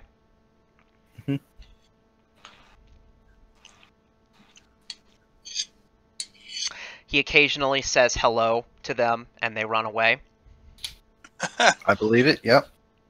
The gods are so bizarre now because they're like, first we had a T-Rex, now we have a dragon with us. The T-Rex is still there, and they're actually kind of standing together outside of town, talking to each other. Reptilian buddies, yay! Yeah. So you're sentient, yeah? Yeah, it's recent. Yeah. Oh, yeah, so recent development. How's that working out for you? I've been liking it so far. I cast spells now. Oh, really? Really? I do as well. This is now our T-Rex's mentor, and he will be learning spells from him. And other things. Yep. No! Yes. God damn it. What? It makes sense. Yeah, it does make sense. No. So they are. I mean, I'm not. They are bonding. Yeah, they're bonding. It's a sentient, oversized creature support network. Yeah, they're both giant sentient reptiles, and yeah, it's just sometimes the Thanathar is gonna shadow walk to Kintargo, and sometimes he's gonna bring the T-Rex back to his lair, and sometimes they're gonna have fun times. And they both have short front arms. Delightful.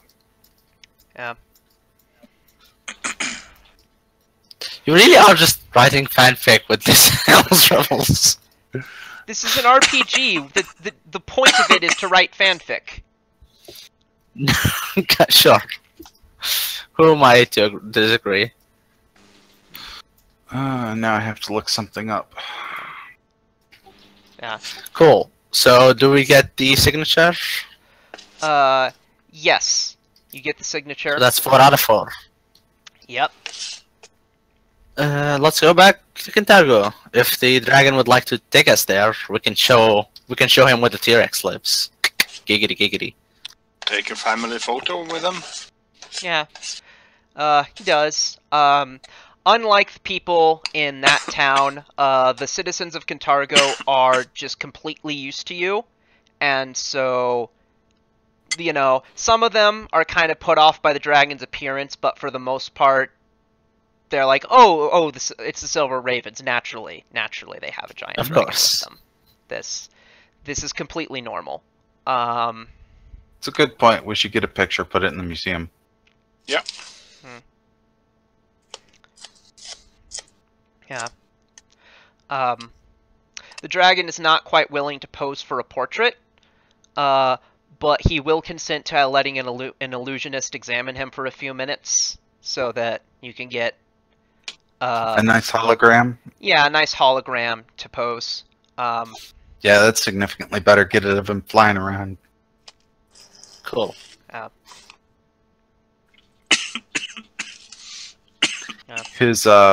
His hologram can be overlaid, or a simulacrum can be overlaid with a hologram of reasonable size, and the simulacrum can guide people around the museum. The simulacrum of the dragon. Mm-hmm. I can't say I mind.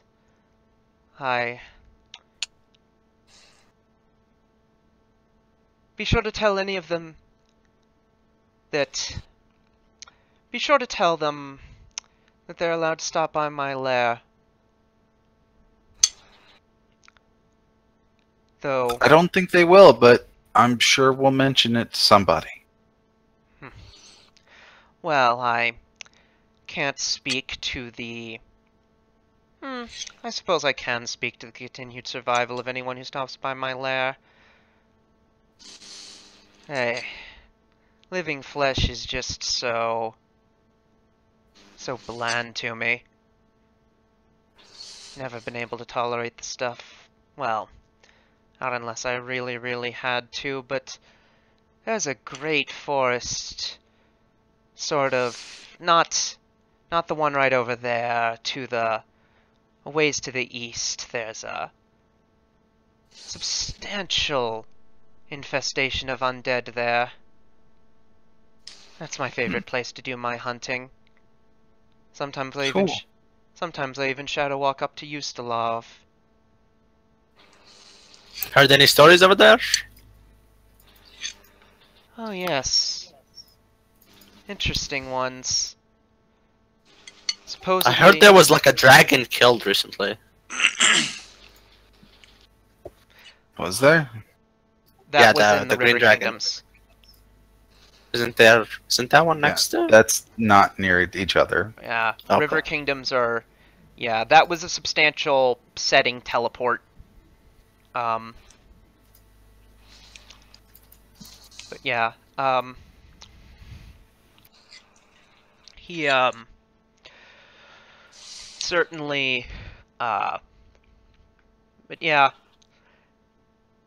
Oh, one other thing. I'm going to be moving my horde from my other lair over, but I do wonder if you would be interested in setting up a system of tribute, just so I don't feel the need to do anything aggressive where it concerns the new country you're building.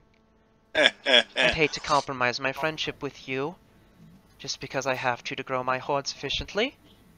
Any tribute you want to send our way, we will gladly accept. Don't worry about it. Oh my god! Oh my god! Yes. Oh my god! Hell yeah! Good one. Roll Intimidate. Oh, yeah, you need to roll the Intimidate, not me, because I didn't. You gain a substantial you gain a substantial bonus for being badass. Also, Leon, like, the other people can aid another. So Yeah, Here's an aid another. is that without a bonus? You're rolling Intimidate, not Diplomacy. I was being diplomatic. I was saying if you wanna. I wasn't being. I was trying to intimidate the guy. Yeah, I got a diplomacy. Where's Yeah, my- I can aid another in Diplomacy as well. We were told to take Intimidate. I aid another. So hearing that line and sort of looking into Ratchet's 50 Intimidate face. So that's how those civilians feel. I see. Oh my god. I don't think I'll be taking you up on that. It's understandable. Well, But I would like to say, as equals, as mutual partners, we will. We will. If you call on us, we will do our best to aid you in quests that'll align with our morals, if not interests. And if you would do the same, we would gladly appreciate it. of course, if you ever need to hire me out for something, I suppose that's another way to grow my horde. By any chance, do you prefer magical things or just pure coinage? I like religious artifacts. I mean...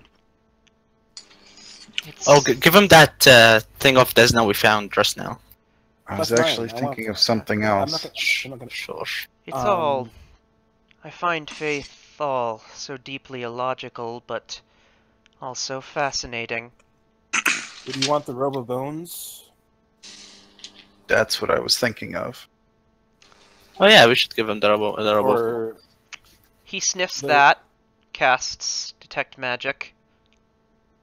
Yeah, it might be tasty. He's going to roll something.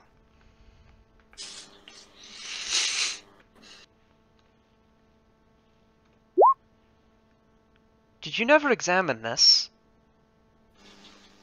we did, but it has been quite some time.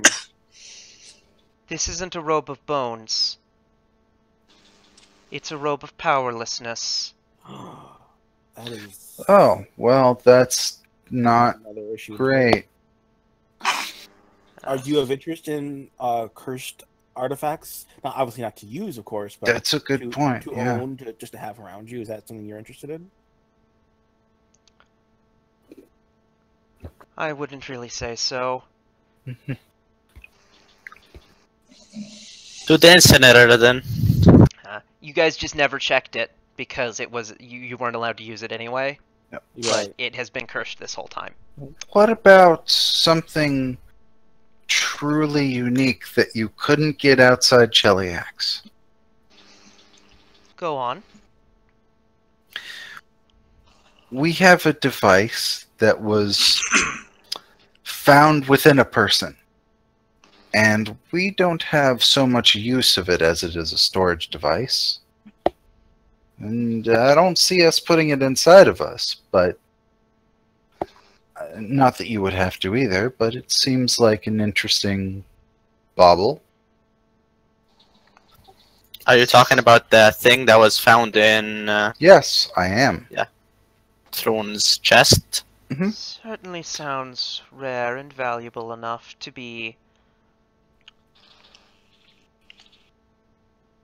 worth a position in a horde. I'll take out one of my carved wooden butterflies that I make myself, and I'll say, this is not artistry worthy of a horde necessarily, but I will ask Betha to bless it, and hopefully my connection with her will grant it some significance to you. He smiles. I'll accept it.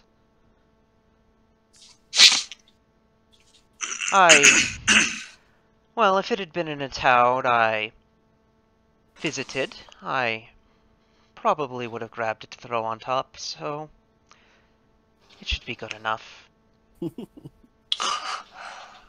Yeah. Can you do sense motive to see if he's actually saying that? Yeah. Or is it like so insanely good that... I choose to believe it. You can roll sense motive. Why not? Do we want to have Kevin do a craft before the sense motive? Yes, we do. do a craft first. Oh, to show how good it is? Yeah. Yeah. See how good it actually is. I put 1 rank in it at first level for the storyline. 10. Wow. Yeah. It's kind of asymmetrical. Like, it's just good enough that you can tell it's supposed to be a butterfly. Right. The storyline reason for these were the tokens I would hand out to people so that I would know to trust them for healing. Because I would the whole Desna worship was being cracked down upon, so I didn't want to be openly, healing people and such. But yeah, with the 39, like he really was known to raid towns. He would only kill people if they tried to fight him off.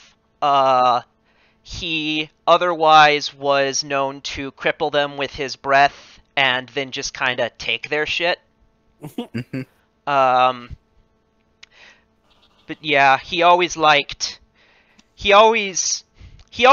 imagining, that they were alive and that they knew he had totally just wrecked them. Giggity. That was a good giggity. So, yeah. So, cool. He asks to see the temple you cleared out. Oh yeah, sure. the bodies are still down there.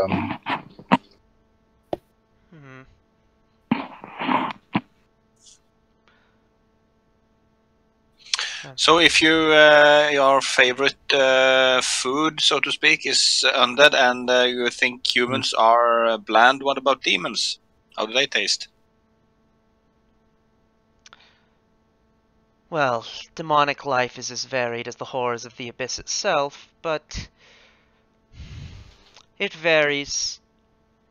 Varmleks are weirdly succulent, but some of the others are just kind of gross.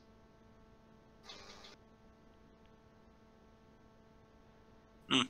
Devils mostly remind me of humans. Daemons have an aftertaste that... It's hard to call it good or bad, but you're in the mood for it sometimes. And there's always this irony when you devour a daemon. An outsider's body is its soul. There's this sense that you're giving them a taste of their own medicine. Yeah, can see that. The amusement of that is certainly more delicious than their flesh is.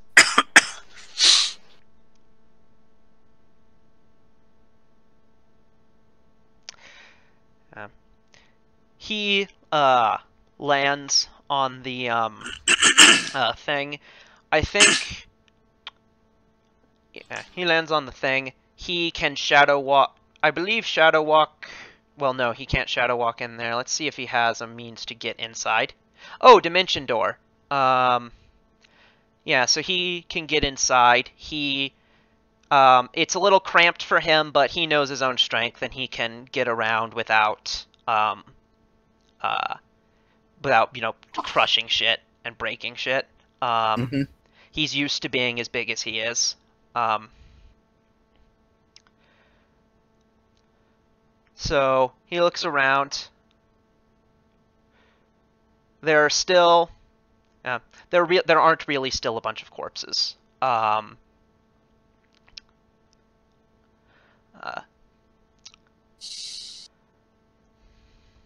But yeah,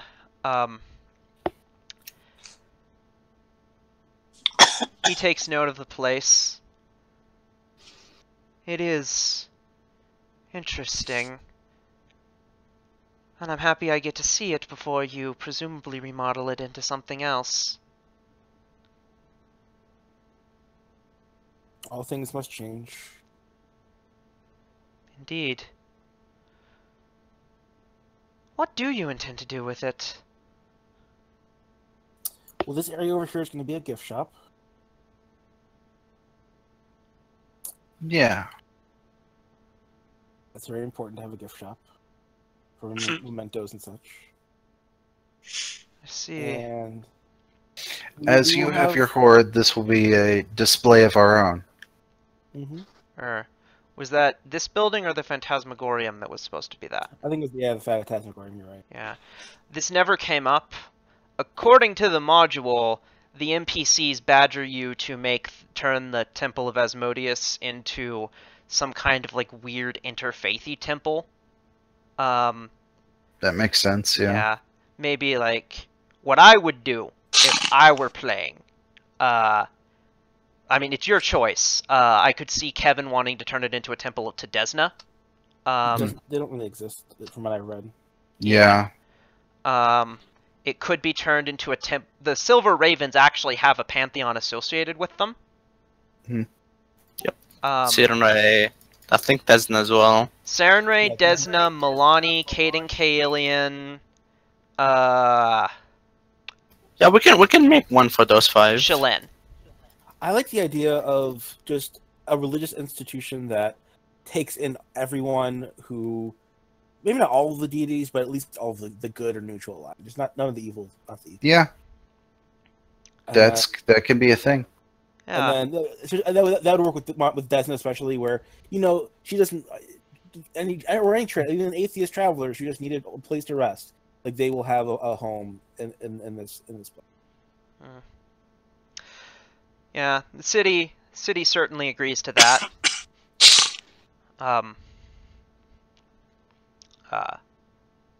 Yeah.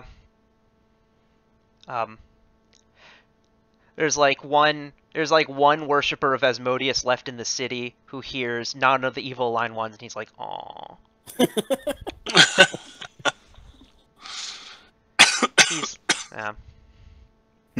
In fact, he's not like, "Aw," he's like, gosh, he's like, oh, how do I've forgotten his voice now.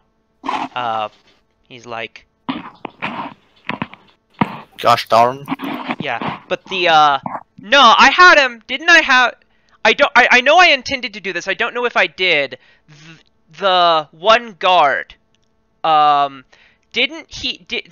was at, true or false, he was at the Ruby Masquerade, and was one of the ones who was won over to the Silver Raven side by the events of it.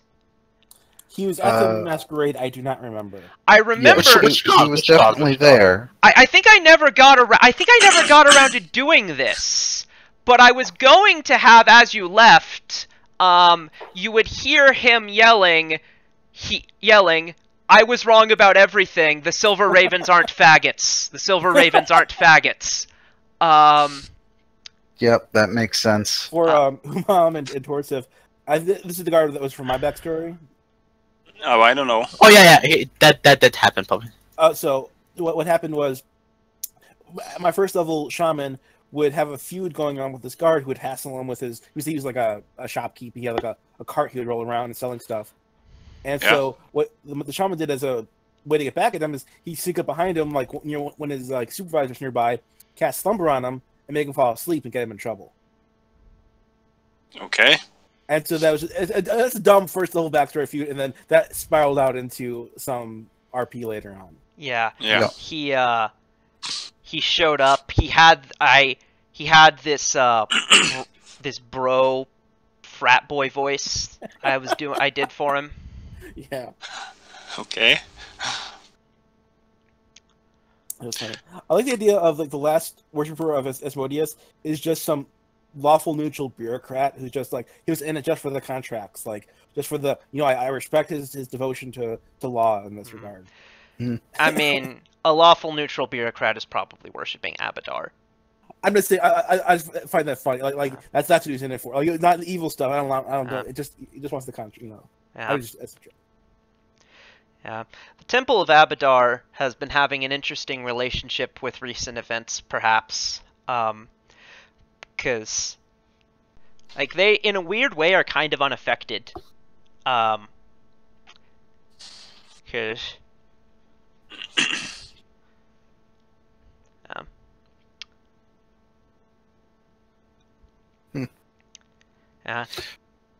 In fact, by the end, one of the last proclamations forbade the worship of every god except Asmodeus except for Abadar, Zon-Kuthon, and Shalin in their respective temples. Mm-hmm. So, they actually probably didn't like Barzillai quite a bit by the end.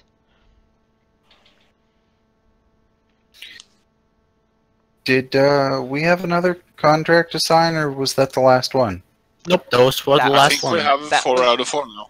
That was the last one. Book 5 is over. I do not have any more material prepared, which is why I'm RPing with you guys a bunch. Yeah, I was just trying to figure out. I did have one other thing kind of vaguely planned. That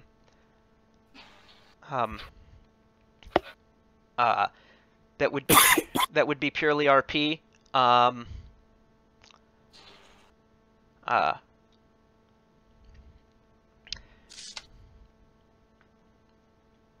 Yeah.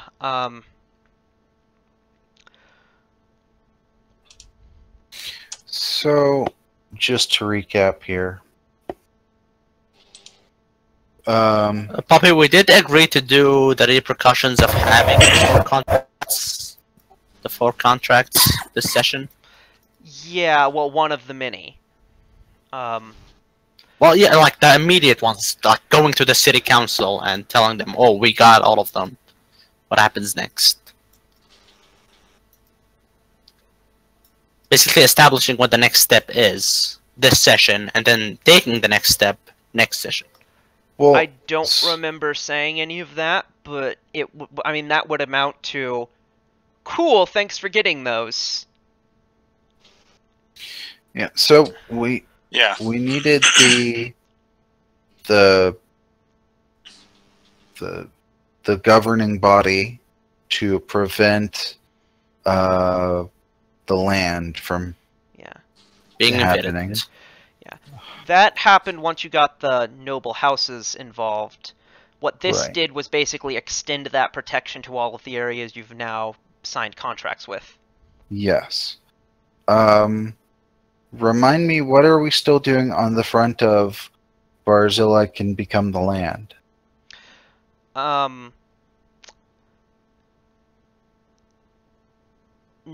This is not there. There's not really much to do at that point. May or may not come up later. Okay. Because that sounds like a really important thing. Yeah, it will be important. Okay, cool.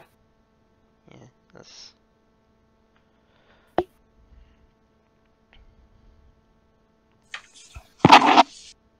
Do you think we should... No, that takes way too much effort. Yeah,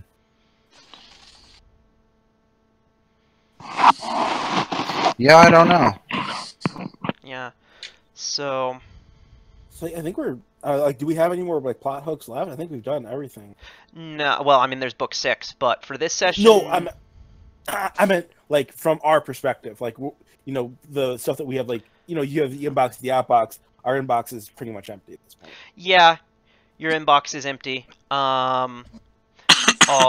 Which means you finished book 5. Something. What level are we? You are still level 15. Cool. You are very Oh, I thought we close. Supposed to be 16 at the end, but okay. Do we have? I'll go kill a few bears. I was just gonna say. Oh fuck! Let's go to the woods and kill some boars. I might have said you'd be around level 16 by the end. It just didn't quite make it. Let me see if there's an XP, if there's a story reward for getting all 5 of them, or all 4 of them.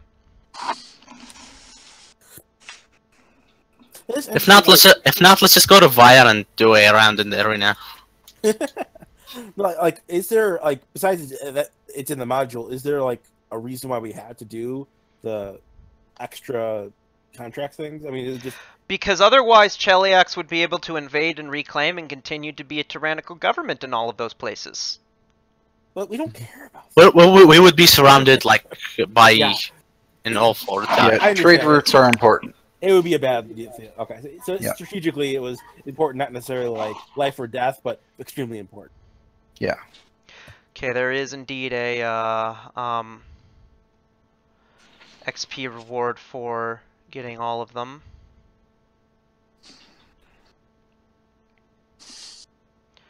Support of all regions.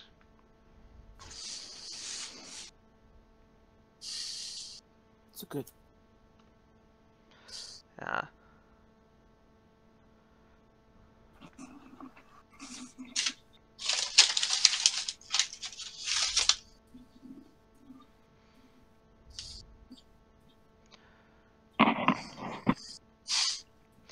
You're just a hair's breadth away from leveling up. Let's go to the arena. No, let's prepare level 15 sheets and we'll have them ready when that happens. You Level mean 16. 16. I don't know why I'm blanking on this. So level 16. Looks still 16. Yeah, you're constantly a couple of levels behind, Kevin. I'm leveled up correctly. It's just in my head. It's the wrong thing. So it's not like my. Okay. Let me check the level advancement check. Yeah, speaking of levels, all these stories like Iron Fang and Hell's Rebels, The Young and the Lost. Mhm. Iron Fang, we're level 2. Yeah, I think so. sounds right. Yes, I think so. No, 3. Are we? Oh yes, we are 3 because I do 3? have a sword. Yeah. Yeah, I have second level spells in that game. Yeah, and Young and the Lost, we are bumped to 10th. Yep. Yeah. Yep, we are level 10 currently. We leveled up last session. And Belkson is still level 7. Yes. Yep. And yeah, that's it. Cool. Okay. So Poppy, be prepared to level up next session. Yeah, you'll level up early next session. Cool. The book does technically say you're supposed to be level 15 by the end of this adventure. Oh. Cool. You were a little ahead, which is, I think, I did say I expected you to get up to level 16. Apparently, I was just a little off. Yeah. Um, Well, that's okay. What the fuck? Who was that? It's That's Kevin. Kevin. I'm sorry. What was I? Was I robotic? Screeching? No. The engine turned on.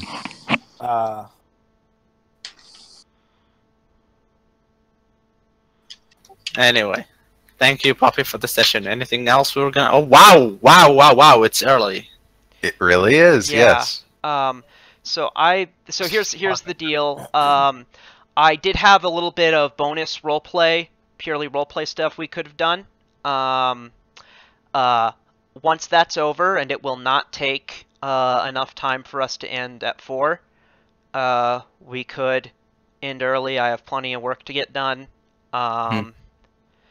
And Yeah, you've got more crossover work than I do, so. yeah, not even just that. But paper is due Tuesday. Oh shit! Well- Yeah, you might want to Yeah. Yeah.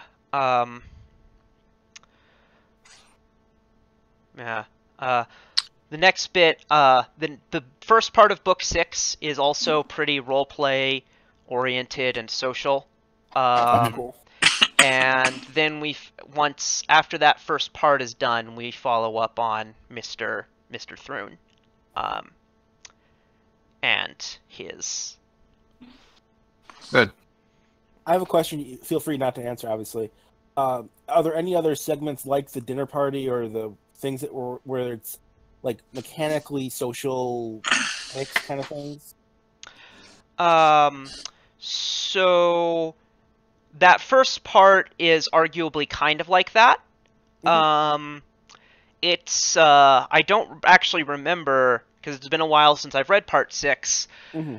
The detail, I think mechanically it's just a series of diplomacy checks, and it's a matter of roleplay getting more enthusiastic about things. You're gonna blow it out of the park because the DCs are balanced as though you're a normal party. And we're clearly not. Yeah, it's not balanced as though you're DCs are in like the upper 20s or some shit. It's not balanced as though you're gonna. You'll be fine. Even I can make it. I'll say with this character, I wonder. I could start my own religion. I think at this point, I think that would be. That was kind of my intention. With giving you that template. I'm not sure if he's. I was role playing him as being egotistical, like really kind of like smarmy about it until that thing with the thing where he had to cast heal to kill it, because that was like that knocked him down a peg, and now he's realized he is not some godly apparition. He is a mortal being. Mm-hmm.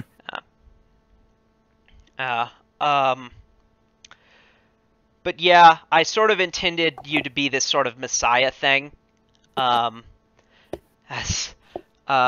yeah, so in any case, there's going to be a break coming here. Do you want to come back and do a little bit of extra roleplay, or do you want to just end things? Yeah, I'm cool with roleplay. I could go either way. Just nothing too kinky, you know? It is not going to be kinky.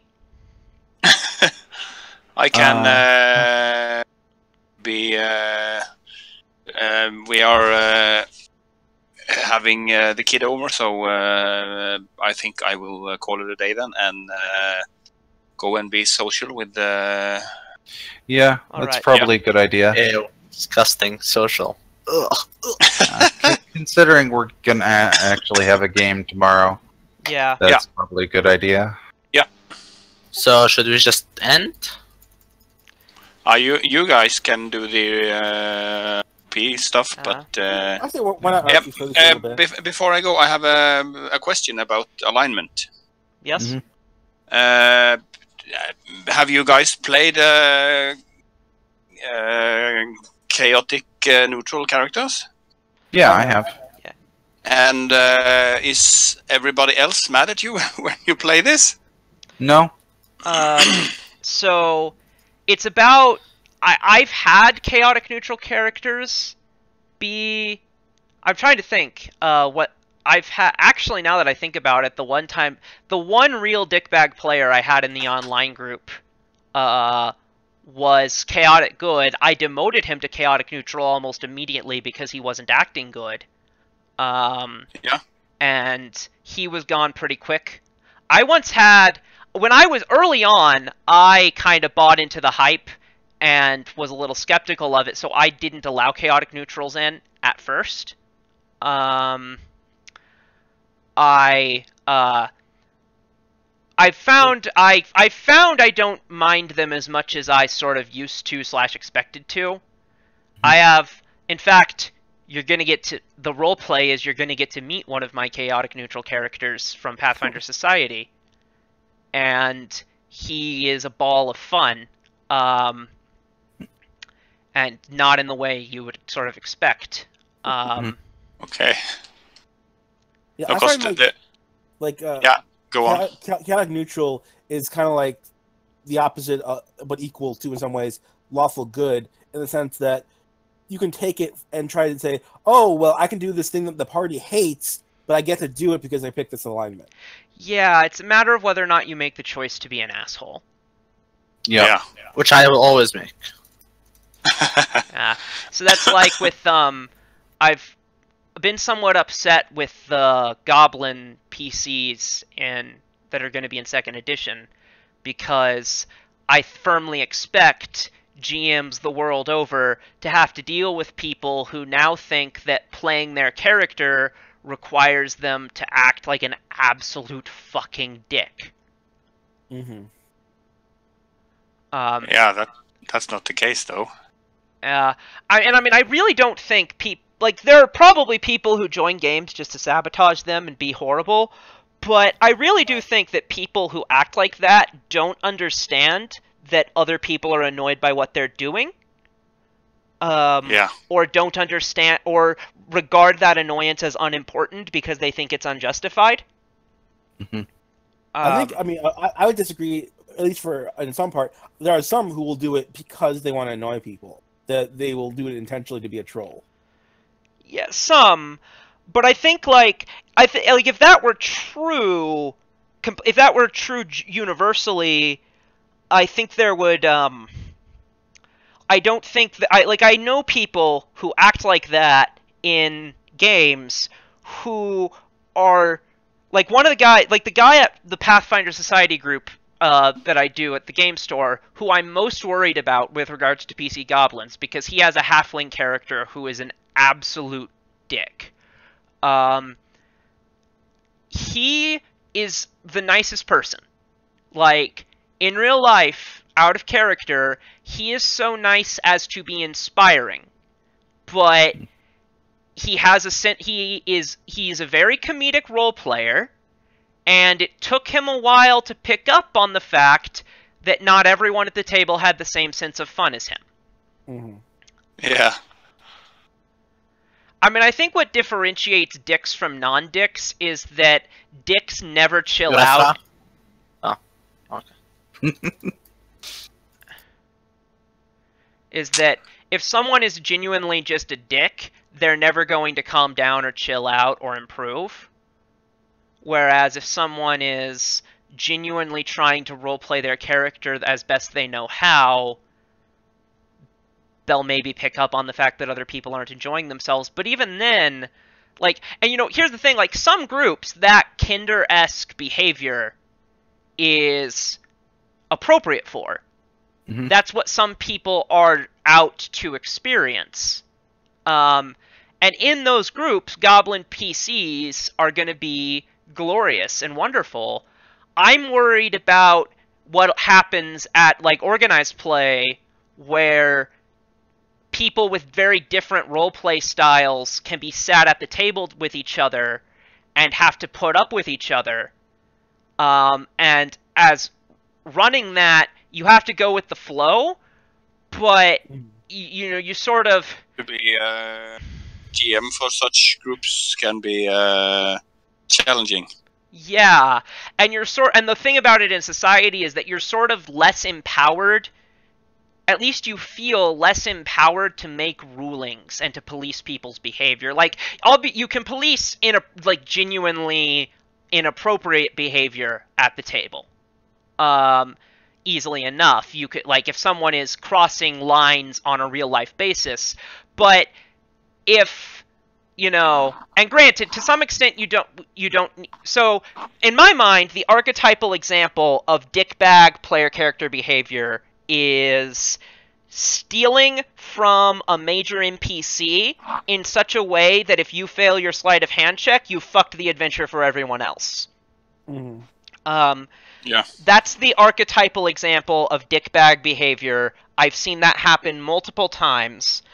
If I'm running, I just don't allow it to go wrong no matter how badly they roll. Because I am not willing to do... I may not have the ability... it may not be my prerogative as the GM to say, no, you don't steal from them. But it is my prerogative to choose how that NPC reacts and to have them react in a way that does not fuck the adventure over for everyone else who did nothing wrong, especially in organized play. Yeah. Where you don't choose your table partners. With organized play, like what percentage in your experience is it week to week, and how much is drop in, drop out? You have no idea who's going to be there. 100% drop in, drop out. Oh fuck, that'd be crazy. No, the story doesn't really care weird. about who's playing. I played for like if just because of the idea. There are, like, so I say that. That's in my experience. I know that there are groups that get together weekly for society play, but I have played society in two contexts. Conventions, where I've run organized play games, and it's a table of people you've never met before, playing characters you've never seen before, and the game store, where there's sort of a recurring cast of maybe a dozen or so people who, an assortment of which show up every week, and tables are ran according to what's needed and what people have prepared. Mm-hmm. It just seems like with our, you fill a role, you have an idea, like I'm going to be, like if I just show up with my guy, I can't kill anybody really, like really effectively.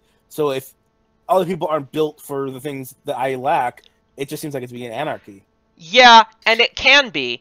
And the biggest problem that comes up is healer-less parties, who can wind up in dire straits, kind of through no fault of their own, because nobody shows up with a cleric. But, especially if you're playing a lower-level scenario, everyone has a million characters, and they can make the choice of which one to bring in, knowing what other people are bringing in. So that's a good point. So the parties wind up at least somewhat balanced, because normally there's one or two people who have their heart set on a specific character, and everyone else can play something based on what's needed. So if no one has a melee DPS, I'll bring in my barbarian. If there's no healer, I'll bring in my oracle. If all of that exists, I'll bring in whichever one I want for the scenario. Or sometimes Gadrian, Society Gadrian, is the one that I have my heart set on, if it's a scenario that is especially appropriate for him, like one of the World Wound ones. That's really interesting. The only experience I have with it is just, alright, someone will go on the advice forums and say, like, what do I do to solve this problem? Like, here are 3 things. Like, oh no, that doesn't work with society. I'm like, why would you play it? Listening just seems so restrictive. I just don't get it. I mean, the basic for people that need a game, that's the game. Yeah. It's because it's trivial to find a society game in comparison. I just think with Roll20, like, it took me a couple of weeks to find, a couple of good games, and most of them were okay. A couple games, and one of them which was a good game, and then I guess I think it's the drop in, drop out. That's probably it for society. I have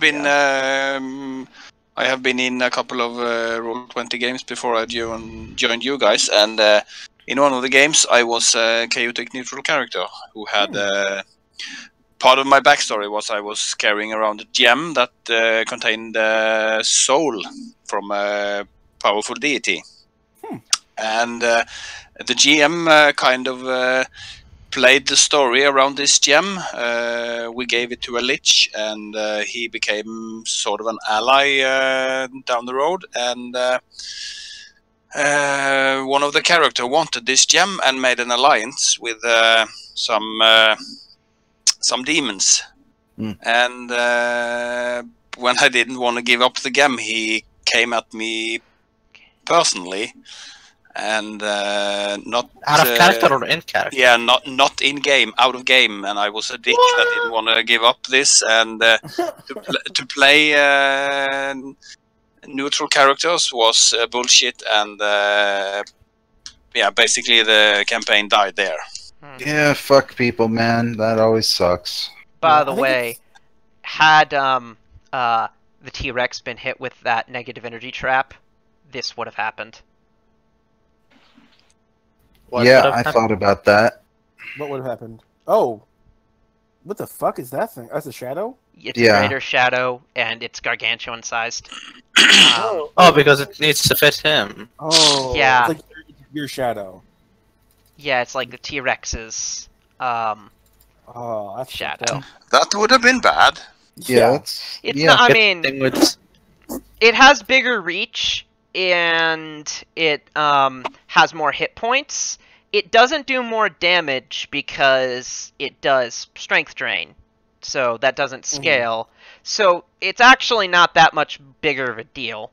Yeah, and everything has more hit points in your campaign, so Yeah, but everything has max hit points. more and more hit points. more than though. max, right? He Yeah, has more and more. he has 144. All of these fellows have 90. That's Yeah. not too bad. We could have. I mean, Humam does like over 100 per round, so Yeah. Yeah. Yeah, I mean, and plus you have channelers with you. Yep. who- Yeah. And these are Yeah. these are incorporeal undead, so you'd be fine. yeah. I was thinking about trying to find. So we have methods of dealing with lots of things like that. Mhm. We have. This is, like I say, it's a pretty like. I don't want to say balance, but like comprehensive party. We have keys for every lock. You know, it seems we don't come across things we just like. Oh, we have no idea what to do. Yeah, just about. Yeah.